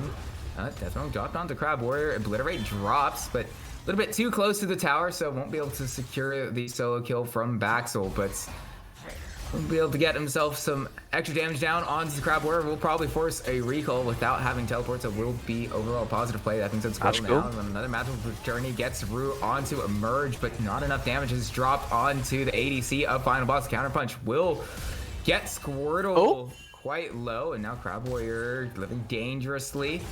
Although Squirtle and Rue taking way too low there, there's not going to be much action happening further in the bottom lane, and with the Drake up and available, do the monkeys go for it? It does look like no, Coop not going to start it up. Yeah, level 5 still on the Mundo. Clear speed absolutely fine, but for Drake especially without a bot push, which is being, should we say, contested right now between these two teams, it's a little bit dangerous. Going to wait until he has it guaranteed that Emerge got that a little bit of excess push. And then we'll start things going, especially now Squirtle is as low as he is. That was a curtain call. Drops the Ignite, not going to nearly have enough damage to find the kill onto Ishan, but it helps push out the mid lane a bit more and ensure that the first straight goes the way of the monkeys. Very comfortable. Busting Poots pressed R, by the way. Just want to let that be known. Oh. As we go back to mid. Okay. Yeah. The Q to dodge the... he actually gets a kill here. He Q'd to stop the oh my god, you think the grapple. Either way, I mean, that was crazy. Yeah, you got bonked out of the grapple and then the permafrost, and then just got body blocked the whole way back. Rue even was so confident that kill was there that they just waited for Ishan to get back instead of trying to just take the kill. They knew how safe it was, how secure it was. They just waited for the Rise to get there. Speaking of Rue, they're trying to head up to Baxel, who doesn't quite have Death Realm just yet. Cooper will be following up in short order. Passive procced by Baxel. Has already used the shield, so burning down slowly, but not before Crab Warrior goes down, and Rue's way too low to be able to contest this 2v1. 2 kills go the way of the literal monkeys in this counter gank in the top lane. Really well executed by Baxel to buy time for Coop to secure the kills. Yeah, very good roam as well by Coop to get there in time. Has all of his top camps up, would have been tempting to be there. Has all his bot camps up, would have been even more tempting to be down there, but able to turn things back around as Cora is going to be forced to flash once more out of the mid lane. Nice arrive from Squirtle. Drops an Ignite for their troubles, but still positive play overall. Bliss and Poots burning Cleanse in the bot lane. I imagine got Tangle Barbed at some point. But it's just one of the issues of playing Shen into Mordekaiser. Taking the Shen blind in the first place is a little bit crazy, as we're potentially looking to play around these very dead-looking grubs. Yeah, one does go the way of Final Boss from Roost, and United will be dropped onto... Nice. Move 10 meters. Yeah, and it was a bit of a miscommunication because as soon as it cast, Rue started moving away from the members of the monkeys, so can't even be used aggressively. Not exactly the best use of the Shin ults first time around from Final Boss. Yeah, this is just a little bit awkward across the rift right now. It feels like the champions they've drafted not working all too well together, not working great either in enemy team comp, right? The issue, as I was trying to say before, with Shen into Mordekaiser is that when you go for the taunt, the Mordekaiser passive just keeps on going. If anything, you keep replenishing it because he gets to auto you a couple extra times. And Mordekaiser's passive in everything for Mordekaiser, as Glacial Prison is also most things for the Sejuani, which unfortunately means that now Rue has a little bit of a tough time looking to make a play on any side lane, but we can pull the curtains at least on the bot and see what happens. Oh, Crab Warrior. Or we can Death Realm on top. By back, so won't even have access to the ability to dodge out these auto attacks. So Crab Warrior just going to get burnt down. Baxel with the Rylai's in his inventory is way too much to handle. Yet another solo kill this series goes the way of Baxel. Yeah, and it's exactly the problem we just talked about as we go back down to bot. Merge going to get hit by the Bard ult, taking very low, but it's a really good response from Jinkool. Not going to be enough. Jinkool actually, Bliss and Poots going to be the one to get the kill with the 4th shot. Coop arriving, but who's there? Squirtle not going to be in any trouble whatsoever. Yeah, Squirtle going to be able to tank that one there out, as Bard does love to do. Great job so far. Interesting itemization choice. Typically, we see bards go Dead Man's Plate if and when it's possible. This time around, looks like essentially lock it instead as that first item. We can debate which we would like to see as a bard, but it's going to be fine. It's going to give a lot of team-wide help, if nothing else. But even though you yourself may be a little bit less tanky, especially into how much AD there is on the other side of things, right? We got Akshan to worry about, we got Varus to worry about, Mundo as well when he really gets rolling, doing a whole lot of damage with his auto attacks. So a little bit up in the air, but if you can provide some help for the rest of your team, then absolutely go ahead, as Ishan maybe needing some help from the rest of his team if they keep making plays like this on mid. Yep, Kabumpin's going to drop, forces a flash out of Ishan. I mean, 3-4 Nice tower prison. shots aren't really going to be enough to help out or to halt Cooper's advance. That being said, Crab Warrior now going to be sent to the death realm once again. Obliterate drops, slowly getting burnt, but now Ishan in trouble. Korra's auto attack not quite enough to secure the kill onto Ishan, who's now goes on a killing spree. 3 kills without any deaths. Really good pop-off moment for the mid laner of Final Boss, getting really strong, scaling up really quickly on the rise, as well as exactly what you want on the side of Final Boss. Yeah, I wish I could say the same of their top lane after game 1 as we are. Look at Second shot beautiful. will land from out of vision. Buss and Poots playing it perfectly, playing it patiently as well. Couldn't ask much more out of this Jhin, and we had questions about it, but now sitting 3-0-1. I think he was definitely a what is the word I'm looking for? Assailed our doubts, or I don't. Either way. Okay. Did we Rue had not have smite. Rue had smite. Rue had smite. Oh. Yeah, that happened. I'm gonna move on from that and talk about my previous point of people making recoveries from where they were in game 1. Ishan, an amazing recovery from what happened in game 1. Put it right in the past, is now incredibly strong on the rise, as you were saying. Unfortunately, we cannot be saying the same of top right now. Crab Warrior had a tough time in game 1, had counter pick given over to him, took it into the Ornn matchup. I mean, counter pick into an Ornn, we can debate whether anything is a counter pick into Ornn, but Crab is a Fiora main. Crab is a Fiora main, and that's a good matchup for Fiora, a bad matchup for Ornn. Getting solo killed multiple times and ending up losing your lane in the way that they did means that now when we see what's happening here, when Baxel suddenly has counter pick, maybe even less of a surprise. Absolutely dominant performance so far from Baxel, up kind of 2.5 levels, as now we make a play on bot as well. Great cleanse. Yep, and as well as a flash away from Buzzing Boots himself alive, emerged. This is not walking up, this is a running away. Squirtle, but Coop is there, and Squirtle just going to try to buy some space for Buss and Poots, but won't even be able to recall in time. Coop just pressing forward, going to delay the return of Final Boss even longer and get the bot lane tier 1 tower the way of the monkeys. Yeah, got a little bit close there for a merge. It will eventually go down. Extra turret shot we can debate its necessity. I think John Cool can just stick around on the wave after you've already pushed it, and then he can get the turret. If you just hit it recently enough, you should be able to get that gold for yourself anyway. Still able to get out, doesn't cost him anything. Instead now just able to take that base, get himself some Swifties, and can start looking out towards mid. Second Drake taken 2 minutes ago by the Literal Monkeys. Both of them so far going in their favor. Maybe a little bit surprised with how we saw the Jhin Bard doing earlier on, but come mid to late lane phase, you would expect that Nico to really start taking over. They have done precisely that. It has been a very strong performance in that kind of lane matchup, and that's given a lot of priority, given a lot of the ability to open up towards those Drakes, as unfortunately that same power is not being met right now on the other side of things. See, even throughout those kills, Buss and Poots not able to match the push, and then the rest of the time, the rest of the map not doing enough right now for Final Boss, as they just keep on bleeding in all sorts of different places. I've seen Crab Warrior look at 3 waves and not even go to try and touch them, because this is what happens when he tries to touch a wave. Yeah, He's just been there to stand next to the XP.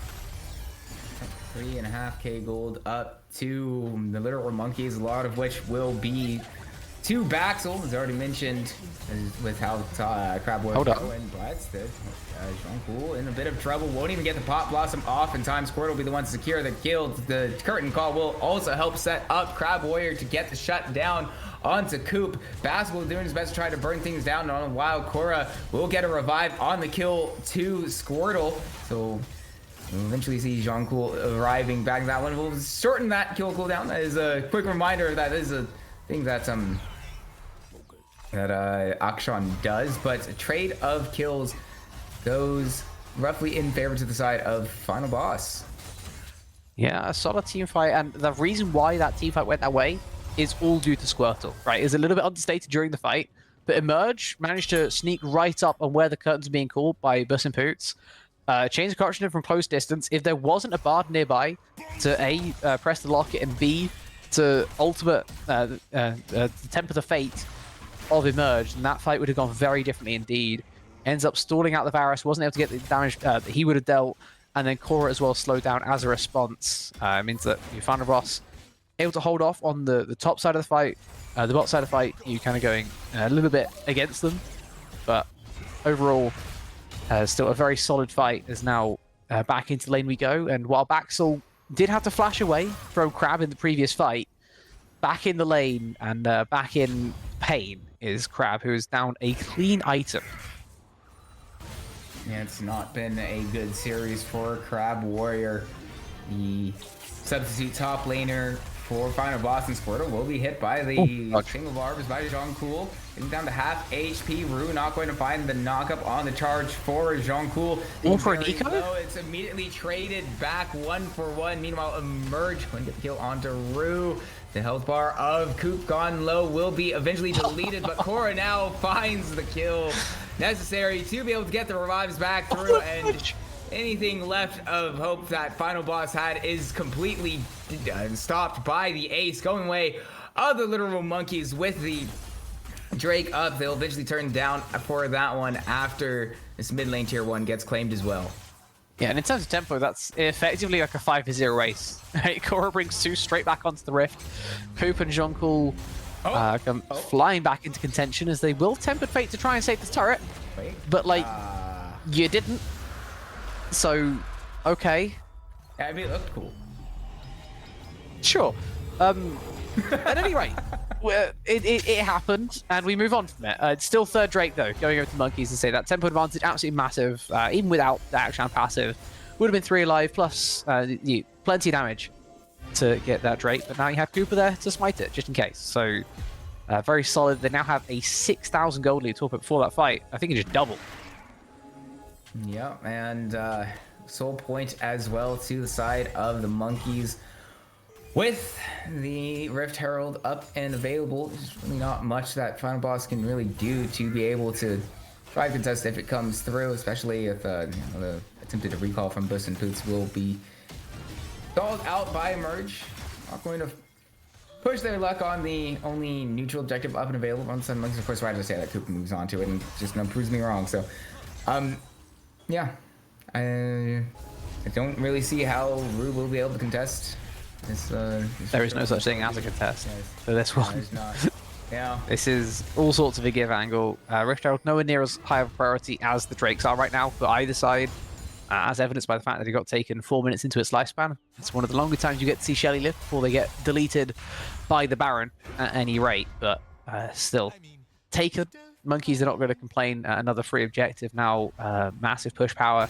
Wherever they decide to lay that down, could even wait for the soul in 3.5 minutes and just chuck it down wherever they want. Guarantee themselves pushing a lane and try and win the game, win the soul at the very least. Right off the back of a play such as that, Squirtle going to escape. Not going to get caught there by Coops. I thought they may do. Crab Warrior, he's having like this matchup is misery for the Shen, and I think we're being shown exactly why. This is not a fun time. Yep, Rift Herald summoned up. Tempered Fate will prevent the charge from coming through, or at least the damage from dropping. So this tier 2 tower in the bot lane will stay up a little bit longer. The pullback finds its way onto Squirtle, will be bonked down, and so Baxel in the back line will be causing so much chaos. The turret dies. There's no more protection for Crab Warrior. Emerge is the one who finds the kill Onto the top laner of Final Boss. Another charge comes through onto the bot lane tier 3 tower. At the very least, get an objective defending bounty this to the 3v4 side of the Final Boss, but I mean they're attempting to. Yeah, and I don't really know why they're really. attempting to do that. Like, they haven't really been able to defend anything, right? Ishan was pushing top, Puss and Poots trying to get as much dealt on mid as possible, and Korra was responding to the top play, but I feel like this is just completely unnecessary Final Boss. When you see the Rift Arrow top, you need people there. Yep. And now you definitely can't be dying in an overstay on mid as well. I know the game's in a bad place, but you got to do everything you possibly can to try and turn things back around. You see the Rift Arrow play working. I mean, that was a 4v3 for the longest time there for the Monkeys. They had a massive overload in numbers, and Crab Warrior was just unable to keep up with it. He ended up just dying under his fallen tower, and they're still able to get the extra turret after that. I feel like Monkeys got way too much out of that play, even for the game state that we're in. Final Boss. I mean, did they got mid tier 1? Yep. That was the extent of. And then they died. Yeah, and then Core XTC secure the kill there. Has Collector and inventory now as a result.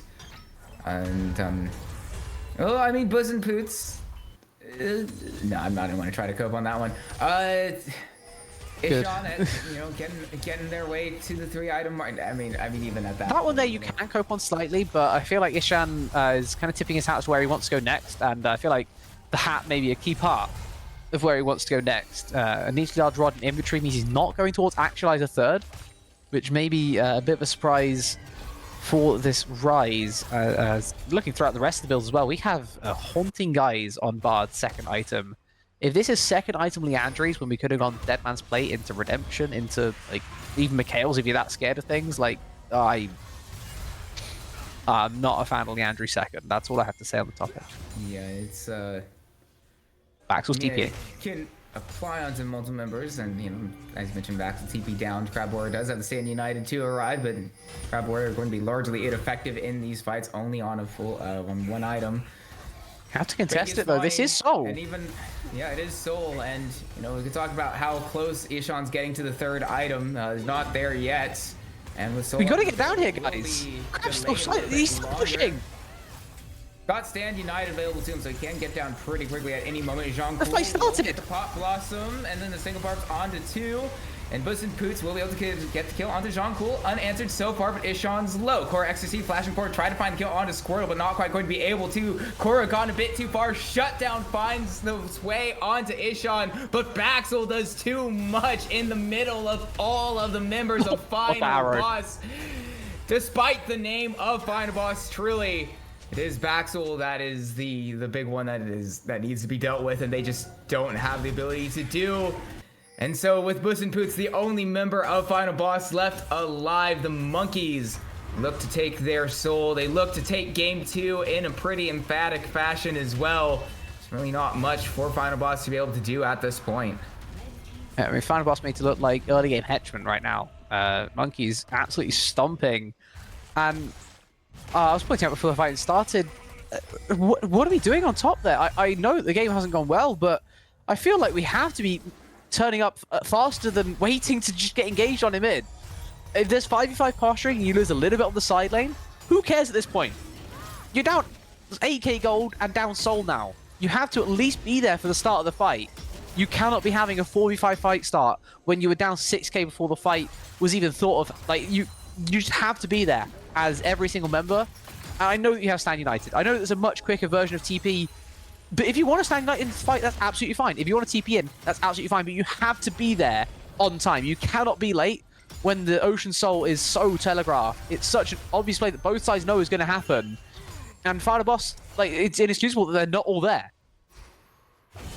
And just to add insult to injury, the Ocean Soul be really effective on the likes of Baxel as well. If he's not already big enough, Coop is going to be healing. That's huge for Coop. More on the Mundo, so I mean, there's just not really much for the side of Final Boss to be able to cut through these health bars as is, but considering they're going to be healing so much, Don't really know Yeah. if there's anything that Final Boss can do to, well, Coop and I mean, they Baxel. can split push because Monkeys are yet to take a Baron. I feel like this has been waiting for them ever since their soul was claimed. They tried to go 4-1 before the Baron, and surprisingly, Final Boss have the wave clear because they have Shen with Titanic Hydra, and they have an ADC under their turret in mid.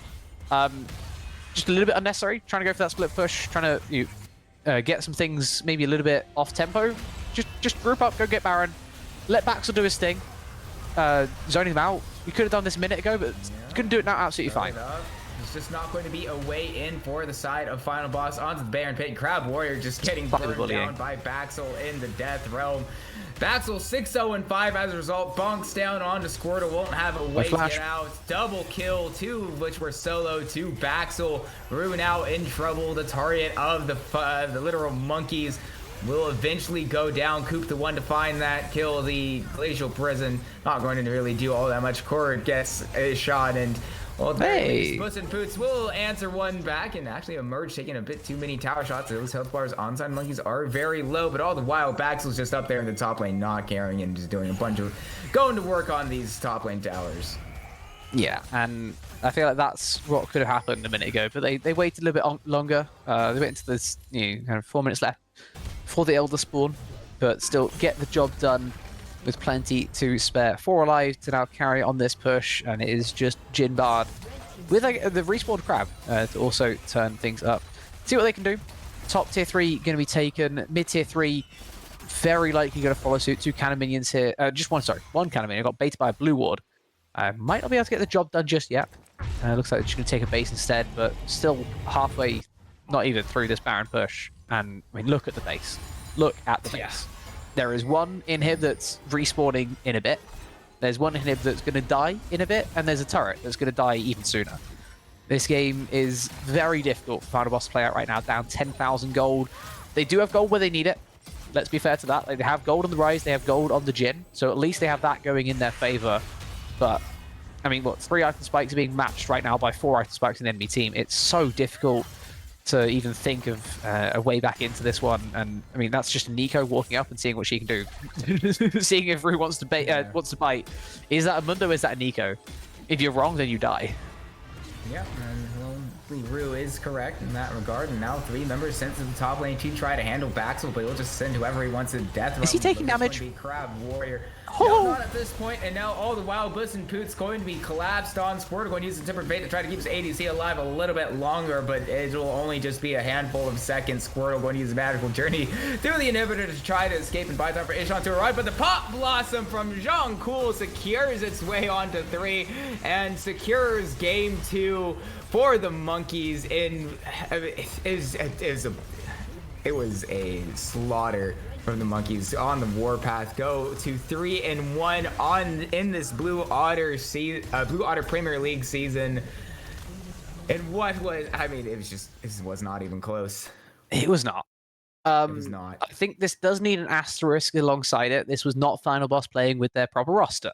I think that's a fair asterisk to put out there, but at the same time, my God, that was disgustingly good from the monkeys this whole time. They were never even in trouble. It was a no doubter from start to finish, and they put up an amazing performance. Like performances like those are things you can really build on to try and take one of those top 2 Cs that you absolutely would love to aim for in BOL Premier. And I think they're now pretty damn close to it if they haven't already overtaken the Spire, because I think in my memory serves me from yesterday, Spire lost yesterday. So that should be now at least a question of the monkeys overtaking. Yeah, Spire lost 2-0 to Conduit. Spire lost 2-0 to Conduit, yeah. I do remember yesterday. Look at that. So, well played to the monkeys. Congratulations to them in their victory, moving them up to what will effectively be 2nd place on that front. Final Boss, obviously not at full strength this week. It's a bit unfortunate that they had to run out this lineup, but they moved to 1-3 as a result. And despite a few good moments from them, definitely need to turn those moments into wins going into the business end of the season now, sitting 1-3. Definitely think if there is a team that has potential to turn their season around, it would be Final Boss. But So you will have to wait and see how that turns out. But that will be it for this series. We will give it a little bit. So in about 30 minutes, we'll be starting up our next series, our final series of the week here in week 4 between TPO Esports and TSI. So we hope to see you there for that one. But for now, we will send it to a break.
強く強く輝いて消えた流れ星ほら命が燃える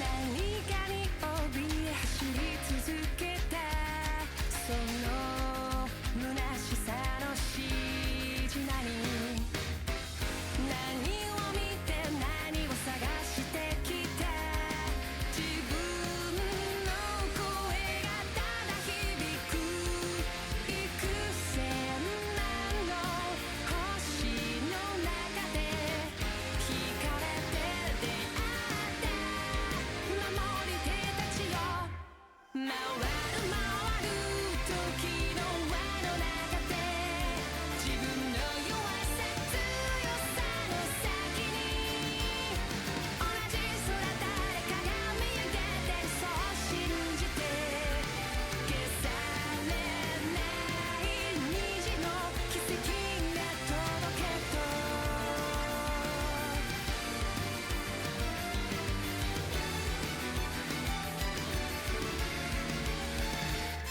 冷たい指で涙拭ったあの日にはもう帰れない水平線目指して飛び立つ自分の願いを抱いて幾千万の星に呼ばれ交わりすれ違う守り手たちよ回る回る時に抗って未来を願ってもいいですか儚さから目をそらしたグリセル道の兆しの向こうかける希望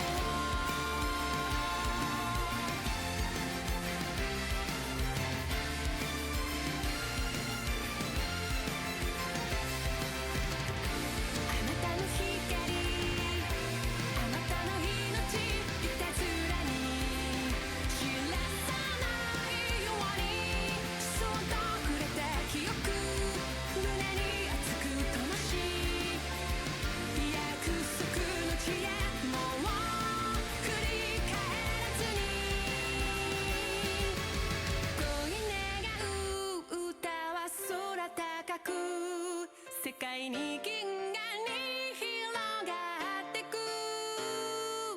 それがいつか風となり消えて新たな日が始まる越えてゆく時の輪の中で確かに刻みつけたきらめき同じ空誰かが見上げてる信じたから消されない虹の奇跡残し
And we are back for the final time this week here in the Blue Otter Premier League for our closing series of TPO Esports are taking up Team Solo Invade, two teams that really have not had the best time of it so far, Rue.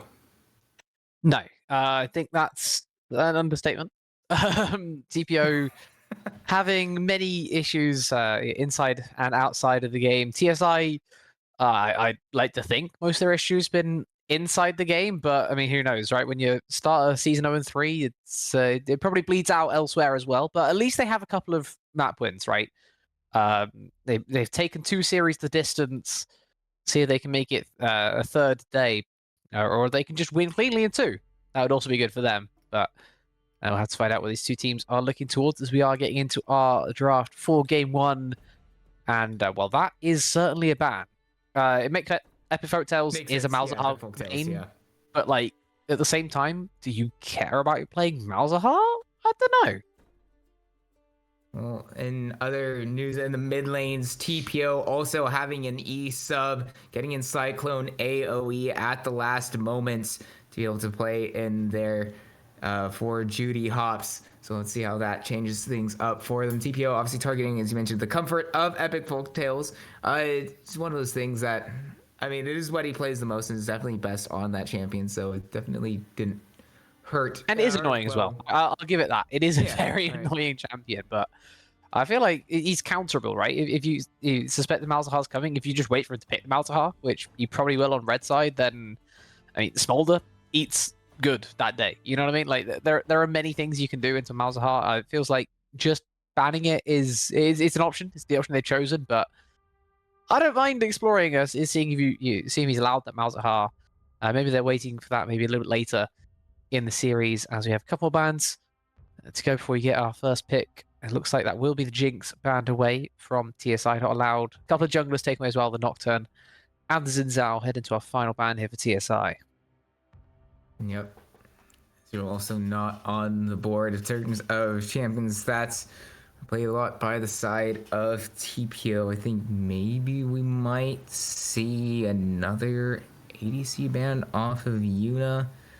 They play a decent amount of Misfortune, if I remember correctly. Wouldn't ban Misfortune. It doesn't seem very good, yeah. But, I mean, if we're talking about comfort is one of the things. But Mel instead will be the one taken off the board from the side of Team Solo Invade. It's not exactly one that Cyclone AoE plays all that much, but is definitely a notorious champion for being extremely annoying. But on side of TPO, Ashe is up and available. They opt for the Seraphine part of that combination, trying to force TSI's hands on that front. Yeah, and I think to back on the Melban, it is a Yuna favorite, even if it isn't necessarily a Cyclone favorite, as TSI looks like they will be biting. Not going to try and counter this top matchup with something similar power. Instead, looking to break up what's occurring in the bot lane. Seraphine not allowed to be paired with the Ashe, but I mean, now you have your own issue. What do you want to pair with an Ashe if it isn't going to be Seraphine? Wolfman plays a lot of Ashe, probably plays a lot of different things alongside Ashe in solo queue right now, but nothing quite hits the same as an Ashe Seraphine. You can go engage. Granny Thick loves playing engage champs. He loves just playing the game, if I'm honest. Guy has over 300 games already this year, and it's April, so, you know. You can also just extend the Ashe's range, and you go something like the Melio. So a bit more Enchanter focused, but something that they'll definitely be able to work out what to do on the bot side. Now, TPO in the other situation. The Seraphine's been split up from the Ashe. What do you want to take with the Seraphine? Now I don't mind Misfortune. Yeah.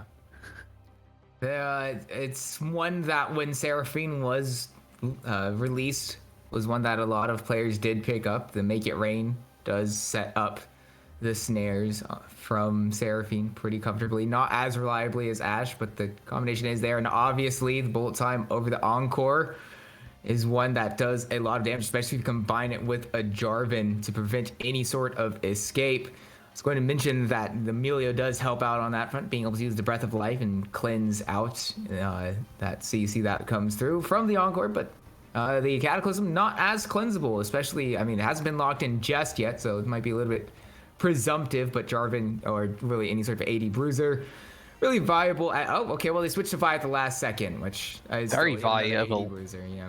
Yeah, yep. Mm-hmm. You said it. I walked right. I did. That's not even the angle I was going for. Broken, guys. Are broken. Let's go. No! We did it.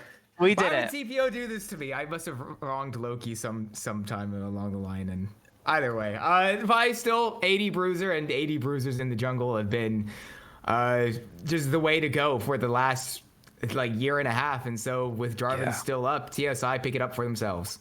I think I personally favor the Jarvan here. I think into both sides, Jarvan is great. Right, Cataclysm to lock down Misfortune, completely valid. But I think TPO, they had the chance. They even hovered it, but choosing not to take it into the Immobile Ashe, Immobile Melio, if that goes back to bite them, I'm just going to lay it out here that was something that they chose to do, as we are headed now into our second rotation. TSI banning away top lane, which is a bit of a surprise. You typically see this a bit swapped, right? You see the team on red side will ban away mids that they don't want to be counterpicked by, and the team on blue side will ban away top lanes that they don't want to be counterpicked by. This time around, switching up the dynamic on both sides. Gwen taken away by TSI, Galio taken away by TPO. Head into the second ban here. I mean, I guess they don't necessarily know all too much about Cyclone, but you do know he likes Akali. If you think that that's a counter to whatever you want to play, then get it gone. If you think that insane scaling is counterplay to what you want to do, then get it gone. Fair enough. ASOL out of here. The Garen being banned would imply to me something like a Cassante blind that they want to play, but that's not an Aztec War Priest typical champion. So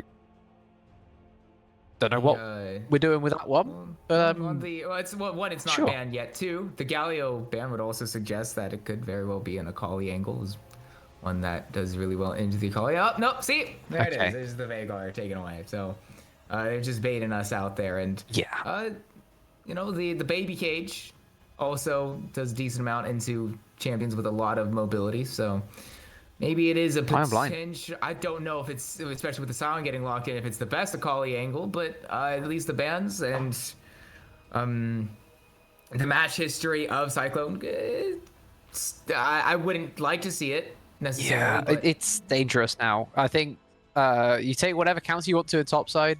TSI have given this over in top. It typically is held where it has a little more of an impact, just to see what Cyclone does when he's forced to blind.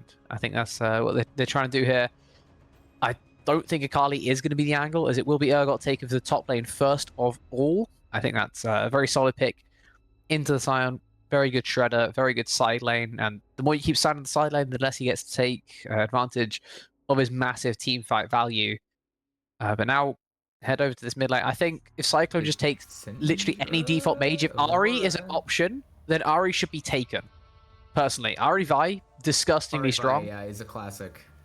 Aurora is fine, but I think you want the Ahri with the ability to dash out of Jarvan. Akali taken, and this provides a window for TSI now. This provides a window where if they can find something similar to Galio that clearly is not the banned away Galio, then I feel like they are in a premium position for game one. Even something like Silas is possible right now. Yeah. But I know Epic Folktales likes to play. Silas definitely, I mean, being able to pick up the not public execution, the perfect execution does quite a bit. Lissandra also being able to just press W whenever Akali gets close and then bursting down damage, the amount of damage that she has, especially with how low her Q cooldown is at higher ranks, with their last round of buffs, like 2 patches ago, was it? 1 or 2, maybe 3? Either way, where everything was reduced by 1 second at all levels. I think it's like default 26.6. And that would be, we're currently that's too bad. We're on 108. 2. Okay, yeah. So about a month ago. Yeah, but point still stands at Lissandra, being able to press W, and when she does press R or get the ability to press R on the Akali, if you decide to get way too close, it definitely neutralizes Akali to great effect. Yeah, and I think this now a very solid draft for TSI. This is just a lane counter in mid. to round out a very good team fight draft. TSI got for themselves. TPO now have it all to do. If they end up trying to take some team fights, good luck to them.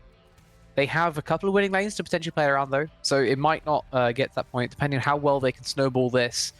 You're really looking to pressure on this Misfortune Seraphine lane, right? That is it's just a good lane from start to finish, and especially pre-6, Melio doesn't have that cleanse, right? And then post-6, he needs to not be stunned by the Encore to have a cleanse for the rest of his team. So it should be looking to press that advantage as much as possible through bot lane. Top lane as well, very winning. It's going to require either a lot of Jarvan help or a couple of Scion deaths to really balance that one there out. I mean, the issue I see for TPO is this mid lane, right? It's the Lissandra who will absolutely walk all over this Akali without some serious intervention from Vi, and I'm not sure if Vi's the type of champion that can provide that type of intervention when she's looking to help elsewhere, right? You can't help all 3 lanes at the same time. TPO, you could be in danger of throwing your E-sub under the bus a little bit. Yeah, so we'll see how that plays out, whether or not Aztec War Priest and Yuna in the bot lane, well, with the help of Pink Penguin as well, can help propel TPO to their first game. Their first game win of the season, right? I'm pretty sure. Yeah, yep. Their first game win of the season, or if TSI's just really well-rounded team fighting comp can take things over later on, but we'll send it to the spec delay. The comeback will be game 1 of TPO versus TSI, so don't go anywhere.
And we've been corrected ahead of time. Thank you, Loki, for telling us, but or at least me on this front, because Rue here was a bit more reserved on the definitive statements about who's playing for TPO. It is Lynxie in the top lane, and then their normal substitute top laner, Notorious TLP, and support this game. So a little bit of a different look for TPO this time around, alongside Cyclone being the E-sub for them.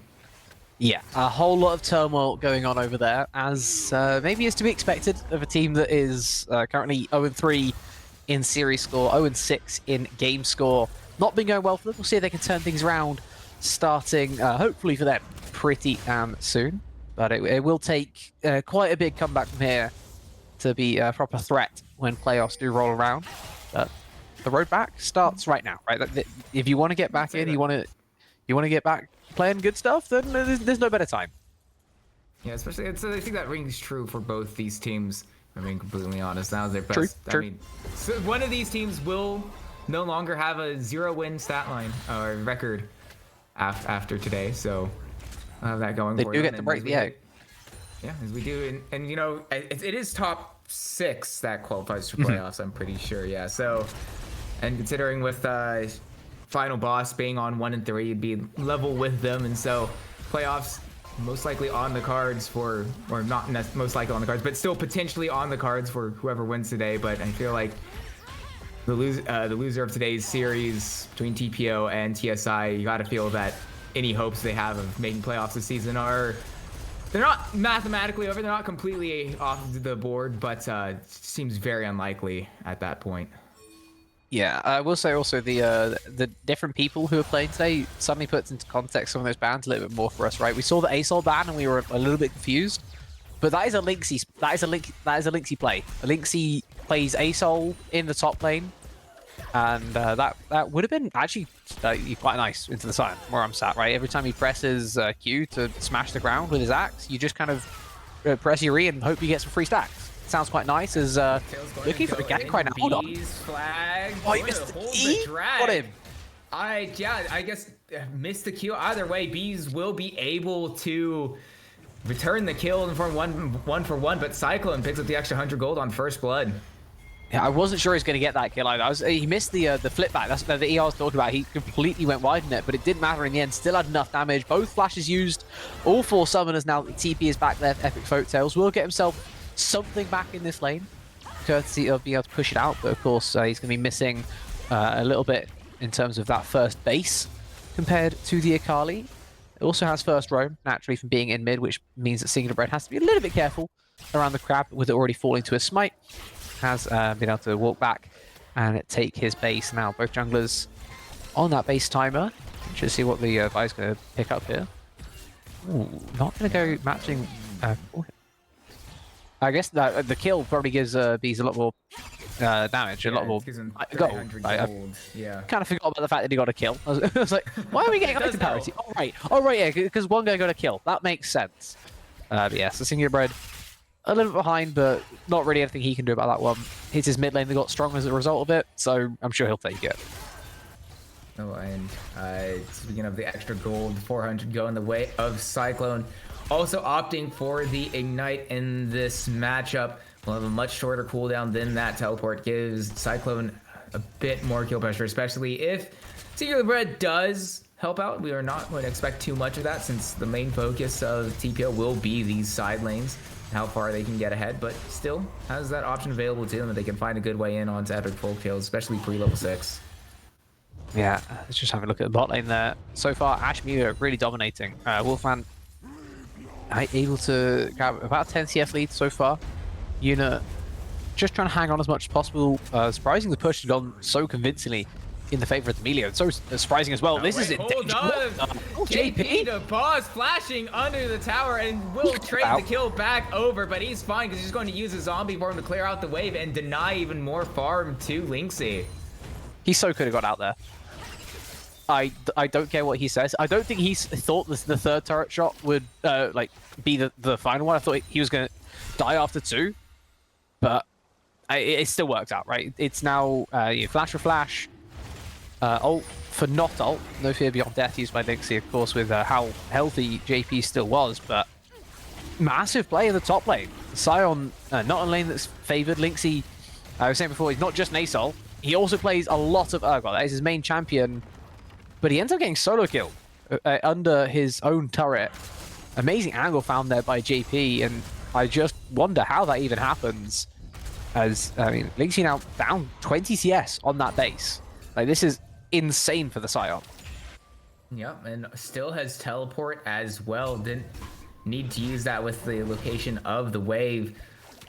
JP the boss feeling, well, kind of like the boss in this game. And, well, Senor Bread down a level onto B. We'll find the jungler of TSI arriving at full tilt. Uh-oh, level 6. Drag hits the knockup, and the Cataclysm available to B gets the flash away from Senor Bread, and Lynxie arrives with the Fear Beyond Death to secure the kill onto the jungler of TSI, but straight to the bottom lane now. Yuna taking quite low. While we go back up, not going to find the 2v2 kill. Epic Folktale's in a bit of trouble. Will be able to E over the wall to escape. But Cyclone not going to give up on the kill just yet. Had already used the perfect, perfect execution. We have two champions named with. At least they're not both in the same game. Yeah, okay, fair. I will take that aspect of it, but you know, why do we have two champions with names that have a word that starts ultimate with executions? Execution afterwards. Yes. And there. Either way. Yeah. Trust me, I feel you. I have had an Akali versus Ambessa game before, though, so the sympathy is limited, as that was an arrow. Ooh. One of the many that Wolfman will fire out. This one, though, larger than average and still going wide. Unfortunately, Yuna bringing cleanse to this lane makes a lot of sense right into an Ashe. You typically would not like to get stunned up for the next 3.5 seconds when it's 5 max range. Yep. So, able to avoid that first one, though, able to hold on to a very key summoner. Allows him to stay aggressive in this lane, especially now that the Ashe has no arrow. You can look for your combo as soon as Seraphine hits 6, as that is an unstoppable onslaught. From downtown, the unstoppable onslaught going to Slayer the CC perfectly onto Cyclone. Could not move anywhere. And I mean, what an ultimate from way back from JP DeBoss. Has teleport available, as we mentioned earlier, and so we'll just go straight back up to the top lane and not miss out on anything. Yeah, and Epic Folktales didn't even have his ult for that play. It's already just come back off cooldown. The Frozen Tomb, not necessary.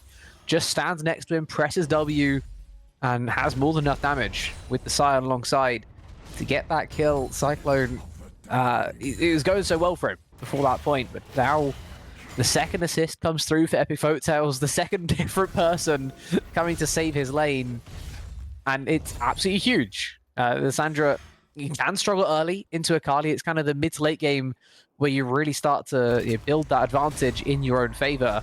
But now that you're able to, you're going to sustain through that point, sustain through that early game, must be feeling pretty damn good as we head into the second portion of this, kind of entering that mid game. And Lynxie, he's struggling in this matchup. I think I may have misinterpreted this matchup earlier on. Apparently it's incredibly Sion favored. And I mean, we're seeing that. Yeah, and I mean, at this, I mean, with how Sion just does Sion things late on. Unless if Lynxie he's got the tech that I'm unfamiliar with, it feels like really not much that Lynxie will be able to do in this game, which feels really bad considering that targeted TPO side lanes to be the focus instead of going to E out. Really good patience to hold on to the after the Shuriken Cyclone, but he walks back forward, getting very low. So Cyclone gets the kill on Epic. Folktale's Cataclysm drops over Bees. We'll get the kill on Singular Red. Cyclone is out. So a trade of 1-for-1 in the mid lane. Yeah, and that's Cyclone barely even escaping as well, able to use the R2. Gets enough space between him and the Jarvan, make sure he's safe enough, but definitely not feeling all too happy right now on the Akali. It feels like a lot of TPO have, they're almost happy to be in this type of game state, where they're still down somewhat, right? They're down Drake, down a second grub now, as they're going to lose the third very quickly, and yet still the kill score being even means this is somewhat playable. The Akali having 2 of those kills as well, a very good sign. Cyclone needed to get strong. He has a couple of targets to exist in the bot lane right now to eventually work his way down to. But I mean, beyond that, it's a difficult game to be playing in for basically everyone here for TPO. The fact that some of it's going well means that you can definitely have something to play around, but I'm still scared for them. I'll be honest. I'm still very scared for these guys as the second Drake is spawning, and again, it feels like they have no way of really contesting. Yeah, and very much likely going the way of TSI. Choo-choo. But I looked at the inventory of Cyclone. Vamp Scepter and Hextech Alternator. I guess That's a maybe Hextech Vamp Gunblade. Scepter- That's right, Gunblade's back in the game, isn't it? Okay, you know. Yes. It was a big At the start, even when Kennen started using it, I was like, what the hell is this been doing? Yeah, it's back. And the funny thing, it was such big news that it was back, but the champions that use it haven't really been meta, so it's been I kind of forgot that it was back. But of course, that's right, Gunblade. That makes perfect sense now. Okay, yep. My mistake. I'm with you. Notorious is not with anyone. Well, Notorious will flash away and does kind of bait things out a little bit. Cease and desist goes for it onto Wolfman. Nice Gets shot. hit by the encore. Really good layering in CC and Singular Bread. Able to pick the kill. Gunning Thick turning it back around to trade the kill onto Notorious TLP, and a little bit disappointed that though. Wait, hold on. Tower shots dropping onto JP. The boss goes a bit too far Sunfire under Aegis. the tower of Lynxy. And yeah, Sunfire Aegis going to... He just died to his own Sunfire Aegis. Tower aggro, yeah.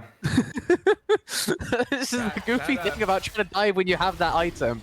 It makes it so much more difficult, and now we head back down to this Drake fight. Smite fight gonna go. Drag goes forward, but it's a little bit too early from B. 1 HP left on the Drake, and it's secured by Yuna. And Cyclone going forward. B won't be able to get out, not nearly far enough away from Cyclone and Singular Bread, and so the Akali picks up their third kill of the game. Yeah, looking to maybe make it look more threatening. Amelia into a second base. Thick doesn't fancy dying this time around. Cyclone heads back to the lane. The fact that he's up CS right now, up against Lissandra, I have to say fair play. This is not an easy matchup. We said before. A lot of TSI are just like playing matchups that are basically winning, right? In theory, the Scion into Urgot is a winning matchup. Up 40 CS, the second death / third kill for Lynxy. We can question whether that was necessary, JP, but the pressure he put up till that point was very impressive, and he's able to at least build that lead in terms of CS, where it counteracts some of those other plays. As now going for very extended trades up against PTA Urgot. The Unstoppable Onslaught had been used aggressively onto Lynxy. Fear on death unavailable, so JP the boss a little bit safe from Lynxy, especially with B arriving. Flag drag going to drop down. No flash available for the Urgot. Hits its mark. JP's low. It's a good cataclysm to prevent any further advance of Lynxy onto JP the boss and keeps his top laner alive. When did he use the Fear on death there? I don't know, but it was unavailable, so... Yeah, it's unavailable, but, like, not for very, like... It feels like he may have used it early and then tried to get him down to the execute threshold, and JP was able to just about mitigate that to the point where Lynxy then didn't have the execute threshold, didn't have anything, and just had to tank a second death of the game, tanking a lot of turret plates as well now on the top side of Cyclone, threatening on towards mid, has that Gunblade in his inventory. That's going to send Epic Folktales running away for dear life. Going to be safe enough, though, once he gets back to his tower. As, everyone's starting to get those item spikes on the board now. Yeah, it looks like a relatively even game state for what could have been a whole lot worse for TPO. Oh, wait, hold on. This is worse. The ult drops out onto Notorious. The stun from the Enchanted Crystal Hero. It's the mark. Beat drop. Going to stun up TP Wolfman to slow down the advance a little bit longer. It's a really good encore to try to keep themselves alive from Notorious, but the Unstoppable Onslaught will hit the mark. JP the boss secures the kill onto Notorious TLP. Teleport dropping down now from Lynxy. Decimating Smash going to hit the mark. Hit the fifth. Slow thing out. The Fear beyond death from Lynxy. 5 screens away, going to be able to secure the kill onto Wolfman. So Cyclone, you're crazy. Bottom lane, Cyclone is yeah. Not in the good way, just crazy. Yep. And what are we doing? Sorry, I derailed this one. The junglers want nothing to do with this fight. The junglers are both contesting Rift Herald. This was a 4v4 diving a turret without either jungler. That never happens. just about every single teleport was committed, you know, except for Lynxie, who was headed straight to the bot lane as well. It's an absolutely wild one here in game 1, and now B going to get shown up by Notorious. Lynxie uses his role quest in TP. that fight. It just doesn't show. Yeah, 100%, 100%. Okay, yeah. He okay, TP'd to the pixel brush. All right, so I mean that definitely makes a lot more sense in terms of how that played out. But I was a little bit confused by that when I saw I see the icon for the teleport. I was like, oh, Yeah, sounds like it lies to us. certainly not. But okay, it lies to us. Good, right? Okay, so When it's top lane quest, it lies to us. When it's like normal TP, it doesn't lie to us. So JP, of course, using TP to get down to that play is on cooldown, as he will land another smack onto Lynxie, who, by the way, did get a lot of money from that previous play, right? Already had the cleaver to do his best into the really difficult Scion matchup. Now has Mertred, has a pickaxe. He can really start doing some damage to JP, but still the Scion is Scion. So Scion end up on top. He bought that cull way later than Lynxie, by the way. But he's just managed to completely outfarm him, and now he has second item, Unending Despair, and most of a Thorn Mail. What are you going to do against this Scion? Not much. Because the only magic damage available before we get to that, Cataclysm drops down, Bolt Time up the top, not going to do all that much. We're going to hit everybody. Breath of Life a little bit soon. Cyclone on the flank, going to try to find a way, but is spotted out. Ult from JP DeBoss not going to find too much, just going to get him to arrive to the fight. The heals and the shields from the Taurus will try to keep them alive a little bit longer inside of TPO, but Lynxie just a bit too separated from his team, gets the first kill over to JP DeBoss.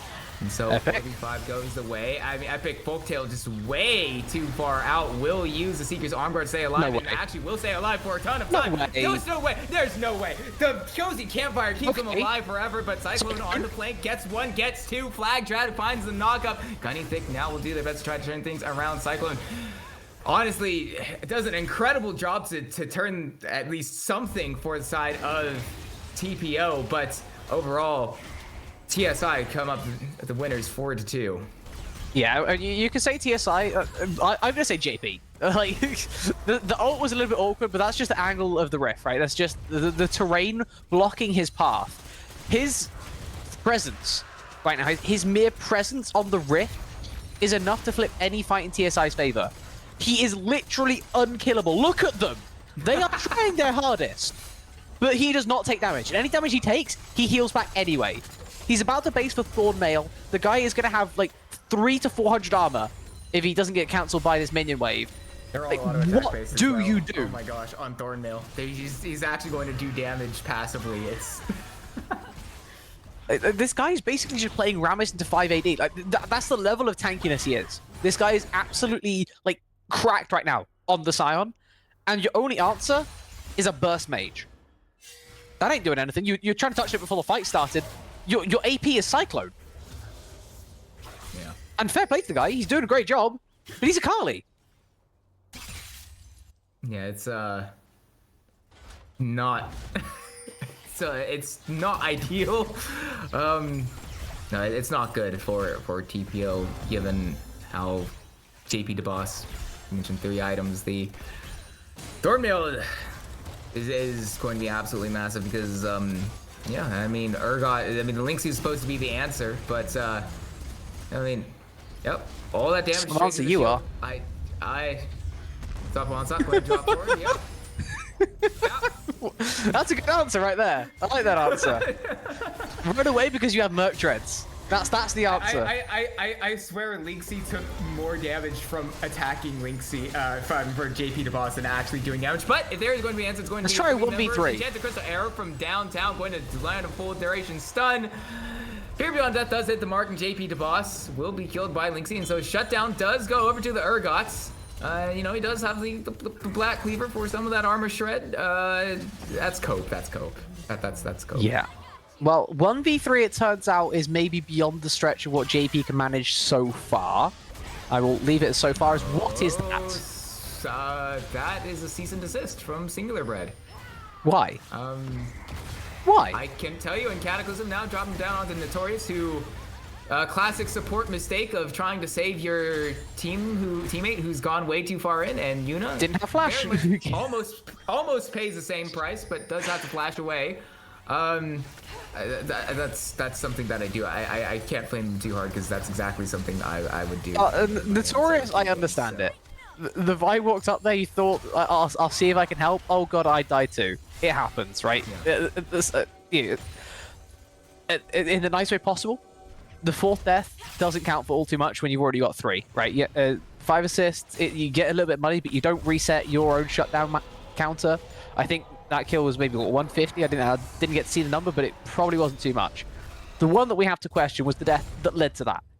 Singular Bread just took the most 1v4 type of fight I've ever seen in my life, and he is not the type of champion, not in the game state of Vi, to be taking a 1v4 type of fight. My best guess is that it was more of a vision thing, and that everyone else on the side of TSI was. That's not a 1v2 he can take. And it was my guess. It was more of the reptilian brain activating the neuron you have back there that gives up your impulse. It's a case of Lee syndrome, but on Vi is I probably the best explanation for that. I hope. You're a good lawyer. Because if everyone was in vision on the side of TSI, if like surely Singular Bread actually saw everybody. Like, oh, whoops, downtown. Speaking of, yeah, Enchanted Crystal Arrow finds way out. Speaking of Singular Bread, it is Singular Bread once again getting hit by that Cataclysm, finds its way onto 3, but Encore going to stun up, charm up 2, Bullet Time over the top, going to try to do their best to burst down Epic Folktales, but Zanya's just too much of a counterplay. The Glacial Tomb also going to give him even more stasis, because that was absolutely necessary. Double kill for Wolfman. 4 kills go unanswered by TSI, and that one's a tilter. That is a certified tilter. Yeah, and how scary is it that they can win fights like that 4v4? Singular Bread thought he found his angle, thought he found the timing, but he gets caught out by a rogue arrow from absolutely out of nowhere. And the worst part of all of that is you're still losing out on the top side. JP is just absolutely running over Linksy, who has managed to get to 7 kills this game, but it really does not feel like it. It doesn't look like it either on the top side. Just get absolutely ran down by this 2-level lead Sion, who's also got 7 kills. In fairness, both top players using their flash in that previous play. Linksy forced into a second base in as many minutes, and that will guarantee that Baron goes over to TSI. The Drake might be taken in the meantime here. Nice little timing found by Singular Bread, but yeah, just unfortunate in the previous fight. Trying to charge up his Q, but denied by the random arrow, and the fight was just completely done from there. TSI, when they can win 4v4 without their Sion, what is there to even say? What is there to even do? Yeah, that's yeah, and it's not ideal. And the other bit of the tilter aspect of it was like how low Epic Folktales got, and then he presses Anya, and you're like, okay, we still have damage, and then he presses R on himself, and then it's just it's just like, the sound of okay. things. Yeah, But that's why it's so good into Akali, right? Like, this is the issue with the draft that was going forward there for TPO, is that TSI, they gave the mid lane a counter pick, and he ends up picking the Lissandra, which, as you say, it's such good mitigation onto everything that Cyclone wants to do, and a lot of what TPO wants to do as well, right? We have Encore plus Bullet Time. That's a burst combo. It's a lovely wombo combo, but it doesn't, you know, it by definition being wombo combo, it's a lot of burst. And there's a lot of sustain on the other side of things, right? Melio exists. Sion right now could probably tank that up for 10 times its proper duration and still be fine. And then you have double Zonyas effectively on Epic Folktales. He does not care about your wombo. Yeah, and definitely shown so far. TSI up 6k gold, Okay. and you know, pushing into the base of TPO with Baron available to them now to take a dismantling of epic proportions from TSI for TPO to really have any hope here in game 1. Unstoppable onslaught from the side. Not really going to hit anybody more than escape, and actually Enchanted Crystal Arrow is going to find its way onto Singular Bread. It did their best to try to find a flank in onto TSI, but just not nearly far enough. And yeah, JP the boss takes absolutely no damage despite being within 3 members of TPO. No, he gets him down to half HP, but 2 of them have armor not shred. going to be nearly enough. Flag drag goes forward. Cataclysm going to mean that the remaining members of TPO can't get away. Epic Voltaire going to gets the kill onto Yuna, and what has felt like a the inevitability for the last while now minutes. is coming through for okay. I mean that's a little bit harsh. I don't know if I would say that far, but either way, TSI take game 1 in very comfortable fashion. Yeah, very comfortable indeed. Never really threatened is what I'm really getting at there, right? Maybe it wasn't in their hands the whole time, but it's the fact that it was never difficult for them. They always had whatever play they wanted to make available, and they made those plays every single time. It worked out incredibly well for them, and they put themselves in an amazing position to finally get rid of that goose egg that they've been sitting on for a little bit too long, from their point of view, at the very least. Should be able to move up if they can get one more win. And TPO, they got to get 2 in a row now if they want to bring things back. Yeah, so TSI, I will say, in terms of the goose egg, this isn't their first game win. Both these teams weren't both sitting on 06, but yeah, TPO going to have to try to figure out a way to pick up their first game win of the season if they are to send this to a game 3. We'll see what's changes they make going into game 2, which we will bring the drafter to you of on the other side of this break, so don't go anywhere.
We are back for our draft of Game 2 between TSI and TPO Esports. Team Solo Invade been very dominant in that Game 1, both after the draft and, well, once the game got underway, Rue.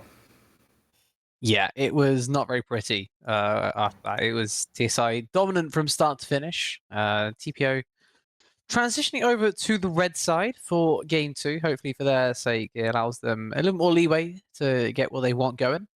As maybe see some even more crazy picks coming through as well. Of course, Fearless Band's not going to help them out all too much, right? Link sees Urgot now taken out the pool. Fourth most played is the Scion. Also out of there. You looking elsewhere, it's similar things all over the place. So Give ADC us the maybe. ASOL! Yeah, ASOL top. I'd love to see that. But yeah, is it like Yuna, like ADC pool is ADC pool, right? There's plenty of bot laners. But 2 of his top 6 taken out as well before the bans are even underway. It feels like right now, plenty of time, plenty of things going in TSI's favor. Headed into this one, well, see if they can round things out in emphatic style. We'll also say that despite what the graphics might show, the picks were actually swapped around. TPO's draft is currently the one that was from Game 1 is currently being shown under Team Solo Invade. Just a little point of clarification to be able to come through. But on that front as well, I mean, side of TPO, they picked up Cyclone Zakali in that Game 1 and when what was really not the best Akali angle ever. And despite having a few moments on it, won the draft. And also, they're not going to have it available for Game 2 either. So, big miss out there for TPO. So, I mean, there's still plenty of other champs in Cyclone's pool, but Cyclone AoE definitely would rather have that one back and available for them here in Game 2. Yeah, I feel like, especially with how much TSI were like baiting out as well, right? Like the first 3 picks being sort of squishy, sort of not. It was like, ooh, is there a Sakali angle? Then the 4th pick side was like, ooh, is it? Probably not, but maybe I can just make it work. And then allowed it through, but unfortunately didn't get the value it would have wanted as we head into this one here. Similar bans, I believe. TSI, I think I remember seeing Zinzao Ezreal Yone, but I may be mistaken, as it was definitely Malzahar and Mel taken by TPO. And it was Jinx as well. I'm pretty sure the bans are exactly the same. I would say with a hold on, what's 5 out of 6 percentage wise? Whatever that turns out, certainty. 83. I'd say with an 83% certainty, because I'm not entirely. I don't remember if Yone was exactly the same. I remember the Ezreal. I remember the Ezreal. I remember the everything on TPO being exactly the same, which is also a little bit of an odd thing to see from TPO moving over to the right side into B1 Smolder. Okay. Yeah. I'm gonna have to assume that's a Wolfman thing. Does play a fair bit of it, especially recently. I didn't see it at least in their OPGG. On Wolfman's. Wolfman's got 4 of his last 5 games as a Smolder right now. I might just be blind. And that's on me if that's the case. Either way, Caitlyn getting locked in, going to be having that extra range, especially early on over the Smolder, going to be feeling quite all right. This is faking. This is fake. This is fake. 1,000,000% This is rage bait, and we will not be falling for it. Caitlyn are very good into the Smolder. Caitlyn really wants pushing lanes, and into a Smolder, you're going to get a pushing lane, right? That's not really a question. You go whatever support you really want right here. The lockdown, of course, very useful, courtesy of the Nico. Any form of lockdown, very much appreciated by Caitlyn. So happy, I'm sure, our TPO to have that in the bot side. And I mean, hey, you got a pushing lane already. That's 1 down, 2 to go from where I'm concerned. Yeah, and the early Smolder definitely getting jumped on. You better be getting pushed under. By TPO. Yeah, I mean, especially with Caitlyn getting locked in. If Caitlyn, well, not only into Smolder, but just in general, Caitlyn has to be able to get the push in. With Nami locked in for alongside Smolder, doesn't exactly help out too much with being able to negate the push that Nico Caitlyn have together. So I'd expect TPO will have a lot of priority there in the bot lane. Yeah, it's going to be a rough one, I'm sure, but I'll do their best to bring things back. As Nami should be able to sustain a lot of it anyway, right? The worst of Caitlyn lanes is typically the disgusting amount of poke that she has to then guarantee that push. Nami, a good mitigator of that, especially headed into that kind of middle to late phase of the laning phase in particular. She's really sustained you through, but the early level's still going to really suck for the Smolder. And that's why they've got a jungler that can gank as efficiently as Zach can. Yep, elastic sling shots from 3 screens away certainly help negate that. Volibear, though, going to be the lock in from TPO. I like this. I think Volibear is in a very good state right now, especially in jungle. You can basically stat check whatever you want, and Zach is not exactly high in stats either. So if you find him in the jungle, then I don't care if he has a second GUI life. He dies anyway. If you find him elsewhere on the map, absolutely fine. If you find a nice little gank angle as well to either match where the Zach is or make your own play, you have the ability to get in. You have the ability to form some very easy CC, and then you can even turn off turrets when level 6 comes around, which makes things all the simpler. Volibear very strong, as that's turned into a Jhin. Am I crazy? Oh, yeah, wait, no, that was a Caitlyn. Wait. When did that turn into a Jhin? Uh, Was this always a Jhin? huh? What's up with that? No. Either we're both collectively hallucinating the same thing that we saw Caitlyn, or wait. I'm gonna get confirmation on this one if I can. Yeah, That's a little bit odd. Well, either way, Mundo, Ari, Gnar, and Gwen all off the board for the second round of the draft here. TPO going to have to take one of their solo lanes blind, assuming that the Volibear is in the jungle, which you'd feel is most likely going to be the case. And so Syndra will be locked in for them. Yeah, solid in mid lane, especially as a blind pick. As another champ the Cyclone's got to comfort on, right? He's been able to play his top 2 most played on the season. So I'm sure he'll be happy enough with that one. Does mean that early game you can have double AP, likely headed in mid jungle. So a little bit awkward potentially, especially with Zach able to go Merchers very easily. Surprised to see TSI go as aggressive as they have here on mid. I feel like this would have been a very fine Galliark if you want to play safe yourself, but they are not here for safe. They are here for all in, they are here for kills, and they are here for pure damage. And we have on the, is it Jhin or Caitlyn front, we've got confirmation from Loki herself that it is in fact Jhin for TPO. So, I feel like I would have preferred the Caitlyn, especially now when we get the rest of the draft with Garen and, Zach locked in. Both really tanky, both effective into the Jhin. However, it's not necessarily at least in terms of composition from TPO with having the likes of the Volibear and the Syndra there, they definitely target down a singular mark if they find it, whoever gets caught out, especially if it is that Smolder or the Nami. But I don't know. I definitely feel like Caitlyn would have been better on that front. But Cho'Gath going to round out the draft for TPO Esports. Yeah, well, I had to say, it also changes the calculus of that early lane phase that we're talking about, right? Because now it's not as clear-cut in terms of who gets the early power. I mean, Jhin, Nico should definitely have early power into basically whatever they have on the other side of things, but Jhin is a lot harder to push with, right? It's not as simple as I altered the wave 5 times, I pressed Q and it died. It's now, I had to go through 3 rotations of bullets, and that takes time on Jhin, especially that very early lane phase. The Smolder can look to contest, especially with range support. So that means that TSI have maybe a little bit more to play through on that bot than they would have otherwise. Rest of the draft, as I said before, the Annie very aggressive here. It is a boom or bust type of champion. Pairing it with a ganking jungler is going to err towards the side of boom a little more than potentially the bust. But I feel like safety here would have been really nice for Epic Folktales. I'm looking through his champions. Things like the Morgana would have been completely fine. I think Morgana would have been absolutely insane in this situation. You can avoid Scatter the Weak whenever you want to. You can say, no thank you, Volibear, you're not ganking me today. And it's also, you fine in terms of pushing the wave, but Cho's go more aggressive. All power to him. And then also allows the blind top of the Garen. I had to say, it's on my mind. Epic Photos has a few games Garen. I'm wondering if they're going to double flex this. Surely not, right? I mean, Garen surely into not right, Syndra- but at the same time, Because then you'd be putting Garen into Syndra and you'd be putting Annie into Cho'Gath.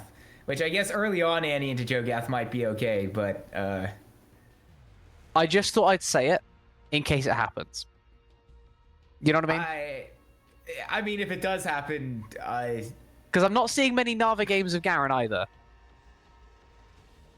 it is Garen though, right? And also It's JP. It's JP. It's JP. And as well, so Teams. Hold on. yeah. How dare people who don't play this game full time? Okay, okay. JP plays way too much Garen for this to be anything but a Garen top. I'm fine now. Sorry. Okay. We're back on All track. right. Cool. I thought I'd put that out there just in case, because I don't see any Annie games for Epic Folktales either. But I mean, it's a champion that you can pick and put down whenever, right? It's just your 3 buttons are very simple. Do the thing and hope it's enough. But side laning into a Syndra sounds like hell on earth for an Annie. Yeah, especially with the amount of burst that Syndra has and how safe she can be.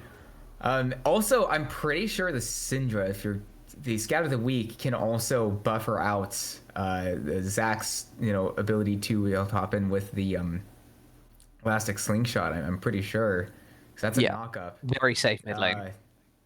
So yeah, it'll definitely be feeling quite all right there for Cyclone AoE. We'll have to see how that exactly plays out. Definitely looks a little bit better from TPO this time around at the end of the draft going into game 2. And if they can use that to be able to push themselves to a game 3 and get themselves within an opportunity of getting their I guess it'd be their first game win, but also their first series win on that front. Or if TSI continue on their dominance that they had in game 1, we will find out after the short spectator delay. So see you in a few moments.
power spike.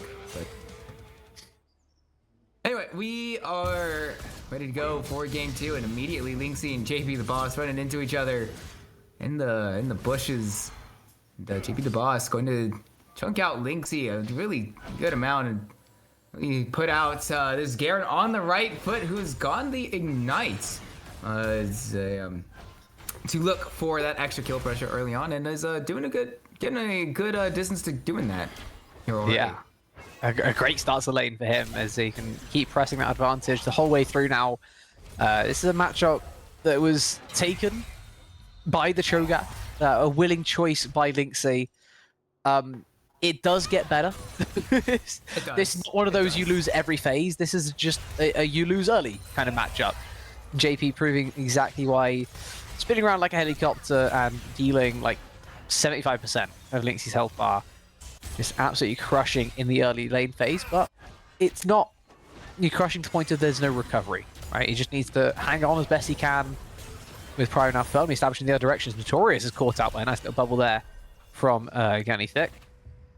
So, yeah, it's just make sure you don't get murdered by the Ignite Garen, and we're okay.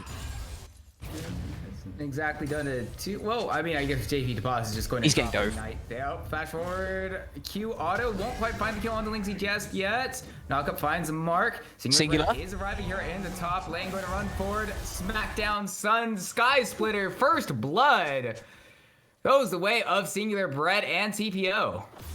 Good bait, Cho'Gath. Well done, Linksy.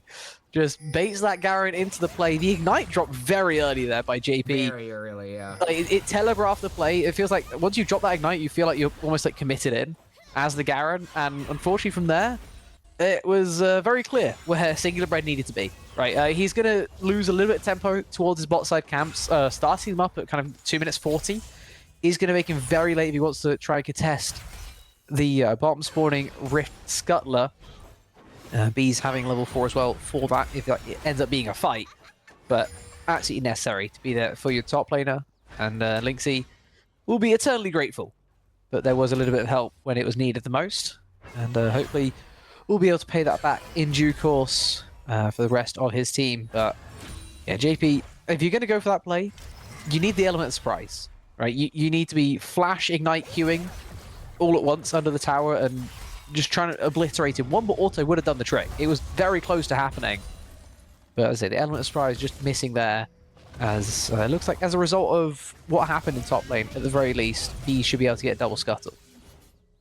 Yeah, we'll be able to do that, but Epic Folktale just not aware to what's happening. Flash forward from Singular Bread, going to find the stun onto the Annie. Now down very low. Skies, but are not actually going to hit Epic Folktale. So does force the flash away out of the Annie, though. So that'll put a really big target onto Epic Folktales with how easy these ganks from Singular Bread are. Yeah, find your angle, run faster, and then stun them. Very simple gank idea, though you don't have to worry about Annie having a little bit of mitigation with a stun of her own, as getting a 2v2 on top side now. Does find its way onto Linksy, and Singular Bread just doesn't have a way in. B going to be the one who secures the kill up into the top lane, so immediately a trade for blows from ganks on the jungler makes it even out. Yeah, and that's now heavily JP faded once more. They both got the assist, both junglers doing what they should, claiming the kills in top lane. Top laners don't need that gold. It's my gold. I ganked your lane. This is me. This is all me. This is true. Interesting itemization choice here from Bees. Obviously, he had more gold than typically would on this base, right? You're typically looking for a basic Barmy Cinder, but going Spectre's Cal first means that his second rotation is going to be a lot slower than it could have been otherwise. But we'll get him closer to the... I'm assuming Hollow Radiance, but it might not be. Or, no, it could be... it could be a Spirit Visage now. Yeah, gosh, I don't know why the name Spirit Visage was leaving me, but I mean, as a first item on, or at least as an item in general, maybe not first item, as an item on Zac. Oh, I am on Zac, it's great, but first item's a bit crazy to me. Feels like if we're going to go towards a Barmy Cinder item, we should take the Barmy Cinder. That's got massive extra damage towards monsters, in particular like jungle camps. Your clear speed is so much more. And I'm just expressing my surprise right now that Bees has chosen not to, but all in all, it should be absolutely fine. As JP might be looking again onto Linksy, but that's he has not quite going to secure the kill, but the subsequent auto attack does. JP also dropping the ignite there, despite Linksy's health. What was the plan? Way too high. Probably ulting Linksy with the Demacian Justice. There's no way that was enough. No, it's not. But I think that in terms of what the plan was, I think sure, because Linksy's healed up quite a bit since the kill. Yeah, it did take over the level 7 that will definitely help things out, but another kill towards top side. This time it's just a solo. And I think the only thing Lindsay would be mad at is, as you pointed out, didn't quite get the kill with the feast, doesn't quite get the stack, but all things considered, going to be absolutely fine as back down to bot side we go. Contesting this Drake right now, neither jungler at 6. Eventually find a way in. The smite Smolder. not going to be enough. The Smolder is one who secures it. Wolfman one going to get the first Drake over to the side of TSI. Double kill to the Smolder. Yuna in trouble. Flash heal away. The Notorious TLP going to keep his ADC alive, but it all comes up. TSI at the Drake. A massive turnaround of fortunes once more. This time it's the Smolder who just cleans house.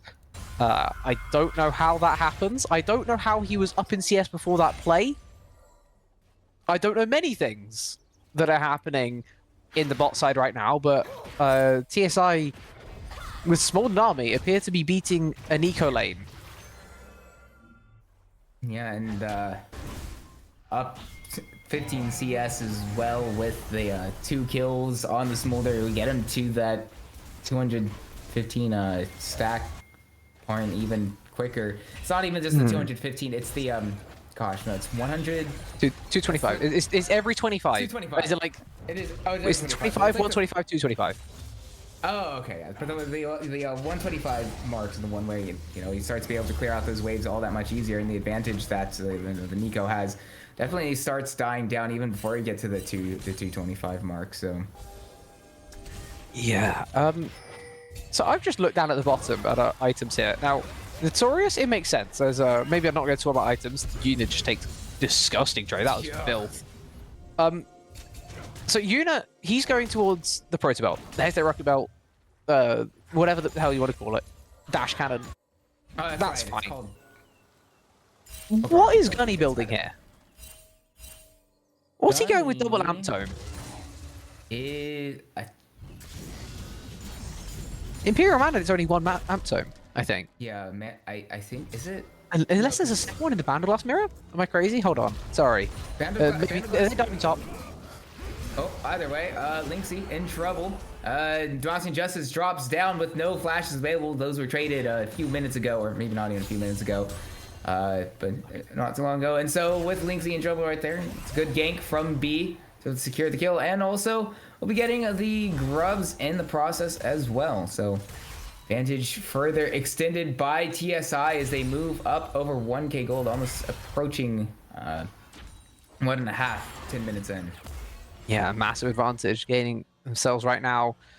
And it is mainly through these topside plays that just keep on working out for them, apart from the one that we don't talk about, of course. So we're looking maybe for even more around the bot lane right now. I mean, Wolfman, this is a dangerous place for Yuna. Bomb will be called. Yuna is a bit too far forward. Pop Blossom drops down, but just a little bit too late. Gunny's the one who secures the kill onto Yuna. Oh, no. Wolfman will pick up their third in the 2v2 against Yuna and Notorious TLP. Oh no, guys. Oh no. Yeah, oh no is the right reaction. That is. Mulder has 4 KP pre 10 minutes. This is not good. Wolfman is a scary, scary dragon. Oh no. You can't even like trade this out as a volley bear. Wait. Singular Bread. Goes forward, going to do the Wolfman just flashes away. The Stormbringer drops down. The shutdown is given over. Or not given over, claimed by Singular Bread at the very least. So it wasn't completely disastrous, although it was definitely looking like it for a few moments there. So, maybe you can trade that as a volley bear. That was kind of crazy. Worth question mark? He got shut down. That was 600 gold in his back pocket. He gets himself Dusk and Dawn. Had to use his flash for the play, but I don't think he's going to care all too much. Got Wolfman's flash as well. as Bees is just going to tank up a little bit of extra damage here. Epic Folktales, you are crazy for staying on this wave. I'm just going to put that out there. He's here to soak XP and nothing else. Cyclone has so much pressure on him right now. No. Okay, he missed the Q. He missed Q. He missed Q. He missed Q. He missed Q. He missed Q. I need to stand up. Oh, give me a second. I was looking forward to the Tibbers kill as well, as he had the Tibbers tethered, but He hit Scatter the Weak and just missed Q. yeah, He missed the Q guy that was stunned, and he loses the fight because of it. He gets killed under the enemy turret. That's That's hard. That's brutal. That's not what you need as the Syndra right now. Like that's not what you need as TPO right now. no. You need something to be going your way. And well, ideally it would have been the solo kill for Cyclone onto Epic Folktales, considering how low that Annie was and how dangerous it was. But it's a bit of a mechanical misplay from Cyclone. Turns things around and makes things all that much worse for TPO. Now down over 2k. Oh, hello. He's going to use the attack, Elastic Slingshot and get a flash away. And also the ult out of Notorious TLP, so worth from TSI's jungler. They'll Cost 3 ults now though. They used Mob, they used the Na'Vi wave as well as the bounce around. Like there's a lot used. Just the summoner advantage gained as a result of it, but at the end of the day, it's a Jhin flash. He's going to be playing quite long range most of the time anyway, so not getting all too much from that play, but it doesn't really hurt anything, right? The fact that none of them tank up the turret aggro. The flash is coming through, in some regards, almost like too early, which is crazy to say. Like the fact that no one tanks turret aggro there, they get out pretty safely to do TPO, but it also means there's no threat of the counter play, and as such, it's kind of status quo. As Top keeps on proxying, might get punished. Yeah, will do his best to try to hightail it out of there, but Feast comes through, gives Lynxie a little bit more HP, a little more Magic's HP, and he's starting to get a little bit big on this Cho'Gath. He nearly even got the cannon as well. So close. Interesting to see his build path as everyone else is starting to be revealed. Trouble, Unleash Power, won't Hey. quite secure it, but the flash forward, the Q lands this time. Cyclone going to pick up a solo kill onto Epic Folktales and a shutdown. Yeah, and Tibbers can't even get too angry about it. It did cost a flash, but yeah, definitely worth it for the solo That's kill worth- there. that's There's worth something it, going yeah. back their way, right? This is what we were looking for. Something going their way once more on TPO. This game courtesy of that E-sub in the mid lane. Cyclone doing a good job of turning things around for his side. And hopefully for them to see that momentum start to build a little bit, right? They get the kill onto JP, who's going for one proxy too many, caught out by the volley by gank time. And now you get the solo kill on mid. Let's see what else we can turn this into, right? We've got a Drake spawning in 4 minutes. That's not really a thing we have to worry about right now. Instead, we could look towards Rift if we want to in about a minute or so. Or we could just try and make another play on this top side. Because while the turret might not be there, JP is still going to be there. And Singular Break can turn it once more. And we'll see how that goes down, or at least maybe would have hoped to, but the way that Flash. yeah, they got the flash out, and so definitely worth on that front. Singular Bread is staying around, trying to find a little bit more. Does have access to the Stormbringer if the tower does come into play, but B now with the clean shot up to the top lane. Stormbringer used. My Monty God. just not quite going to secure the kill, and Singular Bread heals up enough to stay alive to be able to trade it 1-for-1. B though going on a killing spree, 3-0-3 now on the Zac. Will be really difficult to deal with as he's got that Spirit Visage in his inventory, going to be healing up quite a lot with his little orbs. Yeah, I think, I mean, fair play.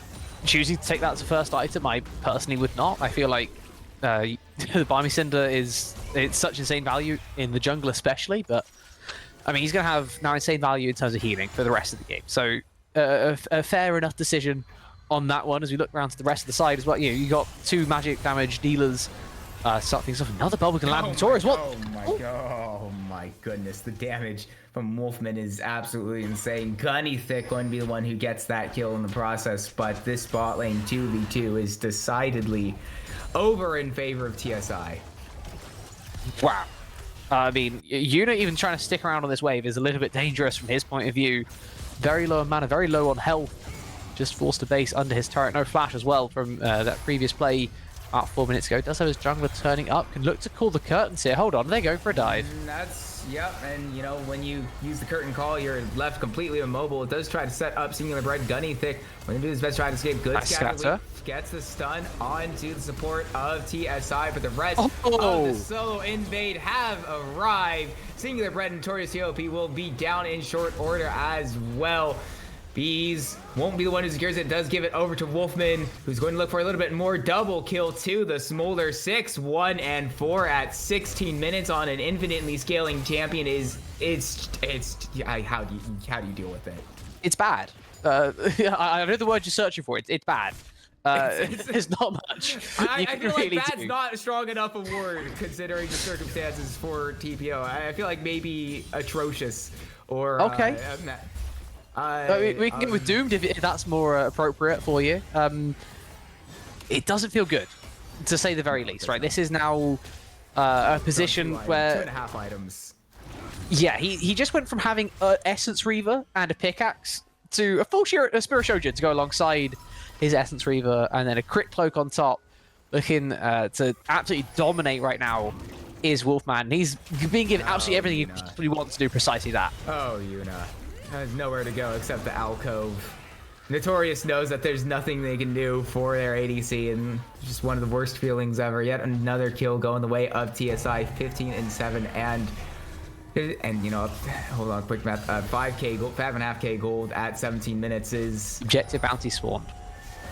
yeah, at 17 minutes is not an easy one. That being said, JP the boss might be in a bit of trouble here. Stormbringer will cancel out the tower. Hey. Lynxie will get another feast proc off a champion. So, at the very least, they've got a Cho'Gath looking really big. They do. That's a positive. The issue is that he's got Heartsteel, so he doesn't really do much yet. Maybe later on he will, and the gold is definitely going to help him. But with all this craziness happening on the top side, it means that Singular Bread is not near this Drake, right? He makes the play on top side, giving up the Drake, looking to go Rift Herald instead. It's working out for Lynxie. They get an objective bounty, fair play. But they are now down 3 Drakes to 0. That is a Mountain Soul spawning in 5 minutes time. And TSI have a very, very simple win condition now. It is claim this Drake and become unkillable.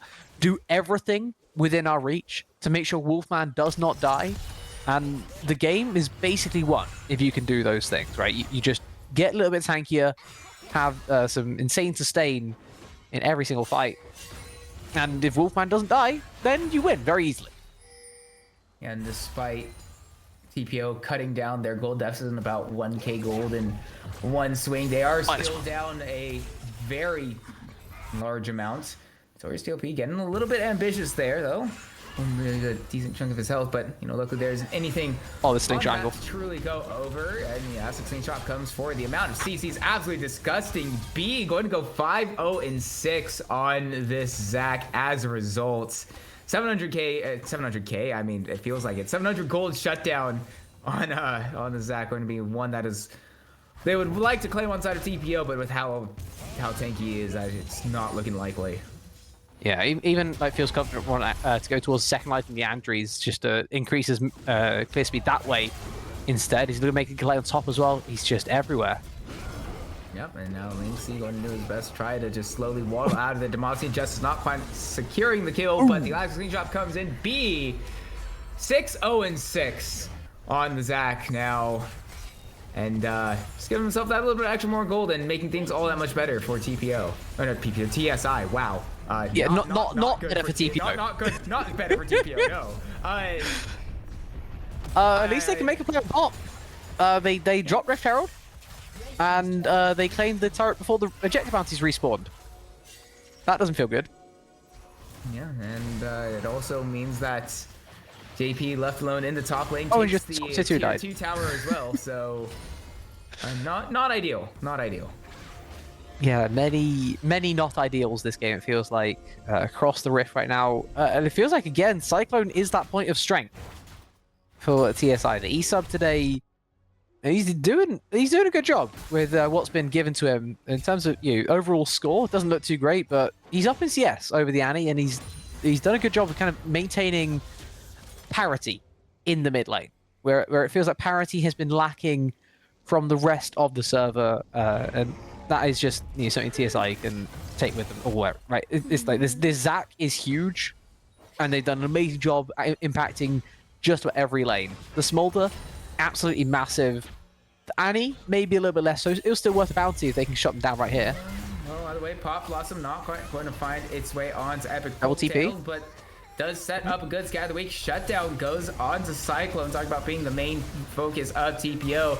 TP does come down. JP DeBoss going to drop Demacia, and Justice finds the kill. Now Singular Bread autoing down Wolfman, who is in trouble. Heals coming out, trying to keep him alive. Flashing over the wall. The Stormbringer doesn't follow its way over, but all the while Lynxie going to feast down onto JP DeBoss, and so now Singular Bread dropping down onto Wolfman. This will be a big shutdown for the Volibear with the final auto top coming through. He's getting very big on this Baron.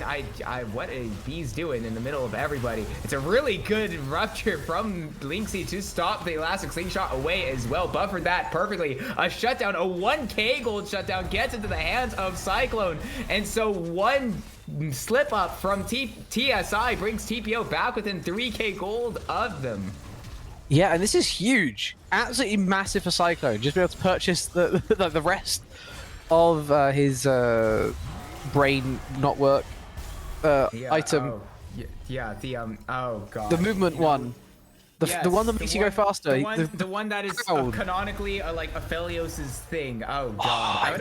Why do I know that fact and not the actual name of the item? This is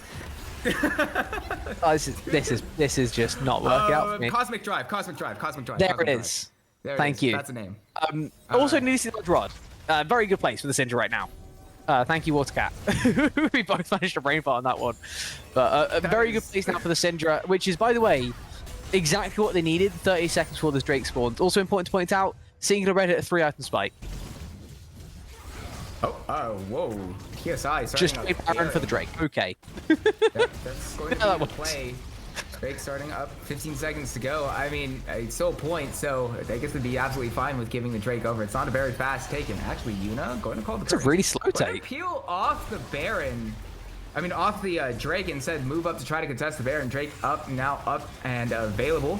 Sun going to drop then onto the Lynxie. Tidal wave. Hold on. Multiple members. Singular Bread goes into the Baron pit, doing his best to try to steal it away. Pop Blossom drops onto 4, and Wolfman though going to be able to carry onto TPO, and the smite not going to go in favor of Singular Bread. Double kill for Wolfman, and the attempt from TPO, bit of an odd one to try to contest. They do their best, but now as they lose 3 members in that Baron fight, will lose the next Drake as a result, will give Soul over to TSI. They were leveraging everything on being able to contest the Baron, and instead they lose everything in the process. Cyclone living dangerously. Wolfman going to go for it. Epic Folktales finds the kill.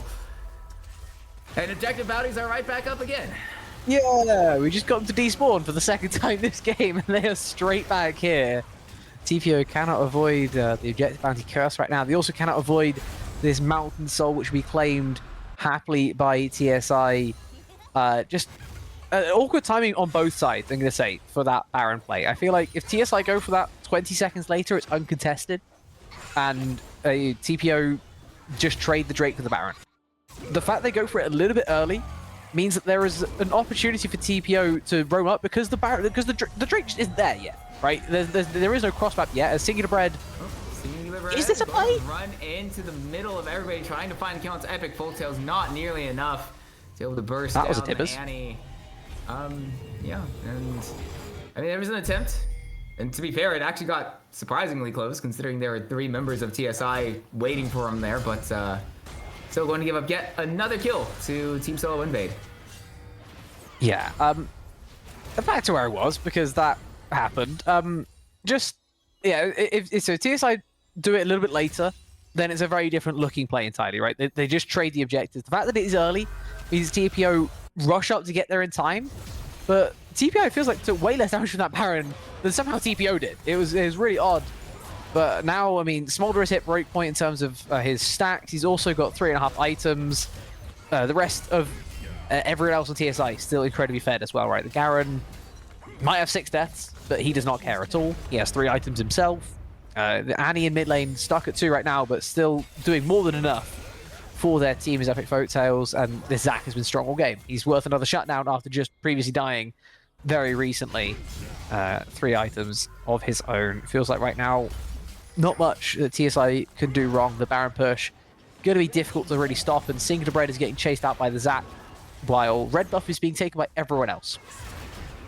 Yep, and GP the Boss also in the bot lane, pushing things out. Cyclone getting completely burst down by JP the Boss. That's just Fed Garen stuff. Yeah, Garen Gaming. He spun, he won. Yeah. And not much Cyclone can really do. Not really much Cyclone can do that one, just except watch their health bar magically disappear. Yeah. Play safe, guys. It says under the tier 3 turret while still dying to die. Just get absolutely run over there. Now, I mean, that's the base broken open at 26 minutes. Elder's still 3.5 away. Not really able to get the inhib itself. With the inhib turret taken in mid, able to now take a retreat as well. Singular Bread, all that time, was running away from bees, and then he ended up being so far committed, he just ended up going for the camps in TSI's top side. Took the blue buff, took walls, took Grom, but they lose so much for it. They lose a whole lot more than they would have bargained for otherwise, and they find themselves down 10,000 gold. Yeah. And not only just 10,000 gold, but the soul as well. Really, their best hope would be some magical Elder Steel spawning in just under 3 minutes now. We'll probably be able to survive that long. There's not really much for TSI to really go for to push the envelope any further, but yeah, outside of Random team fight. the most insane steal we've possibly ever seen, or a random random team fighting to end feels fitting for this type of a game in BOL Prem. I'm gonna throw that out there before it happens. I mean, unless if TPO can like fully push out these waves. I mean, if TSI gives over a team fight in their own base, I mean. Oh, I'm thinking of TSI winning. Sorry. You're thinking the other way around. Oh, okay. Yeah, mine's flipped on that one. Okay. Yeah, no, random team fight definitely not not outside the realm of possibility. And well, any Blue Water Premier League match. But Notorious TL. Speaking of Notorious, getting completely busted down. Team fight. And yeah, there it is, right on command. Random team fight. Notorious now getting killed by Gunny. Wolfman also picking up 2. What are we doing? What's happened? How have we found 2 kills? And you know, all the while, JP the Boss also pushing in the bot lane tier 3. That'll get the inhib. Yeah, not quite going to end. Probably not. I mean, they maybe if they push it even further and find an extra few kills onto the likes of Yuna. I mean, Lynxie may be caught. Lynxie, actually, yeah. On the wrong side of the map. Wolfman is close by to be able to eventually secure this. Execute, burn down. Gets the tick over. Wolfman on a rampage. 10, 2, and 8. 4 items on the smolder. Yeah. Yeah. I don't think you can say it whenever you play. want to. You can wrap this up whenever you feel like it. I think at this point, 13k now. Typically, we are supposed to wait until like it's very obvious that the Nexus goes. But you mentioned 13k, soul to the side of TSI. Base almost fully bursted open. A Cyclone, good scout of the week. It's a good scout of the week for what it matters. Apparently not much, and then yeah, okay. I mean, Tibbers drops down, finds the sun. Another kill is given over to the side of TSI. Yuna killed, shut down, going to be picked up by Singular Bread onto Epic Folktale at the very least. As a little bit of a shots for the sake of it. prize at the end, but this one is over TSI. They tried losing it there in the mid game a few times. But in the end, it's just too much for TPO to handle as the sweep goes the way of TSI. Yeah, and that is a day of sweeps, a week of sweeps. I think is that all 4? Was it all 4? I believe it was yesterday as well. Hey, hold up, Yeah, man. yesterday games definitely were. 2-0 Elysium of Dorado. Conduit beat Spire 2-0 as well. It's a week of sweeps. Yeah, week of sweeps. Okay. It's a week of sweeps. Wow. Oh yeah. Well, that makes our work short here on the broadcast after that one goes the way of TSI and was again not exactly the cleanest game ever. It's the second time around, definitely more dominant in game one, but still convincing from TSI in the end, and to be able to get their first series win of the season of the Blue Otter Premier League season and gets them within grabbing distance of the final playoff spot, puts them on level record-wise with Final Boss. So see if they can take the momentum that they have from this one into maybe somehow fighting a way back for a back-to-back with how things have gone and how similar, how different TSI's composition is. We probably wouldn't be looking at that, but still, I always hope and dream TSI on that front. Never over till it's over, and TPO going to have an absolute mountain of a make Everest look like a little bit of a mound to be able to even qualify for playoffs at this rate. It was going 0-4, but I think on that front, Rue, it'll be it from us today. Here in the Blue Otter Premier League, I've been Isaac. Joining me for the Scouts is Rue. Running things behind the scenes has been Cecilius' team with NGL Prod working things here. And yeah, that'll be it. We hope to see you next week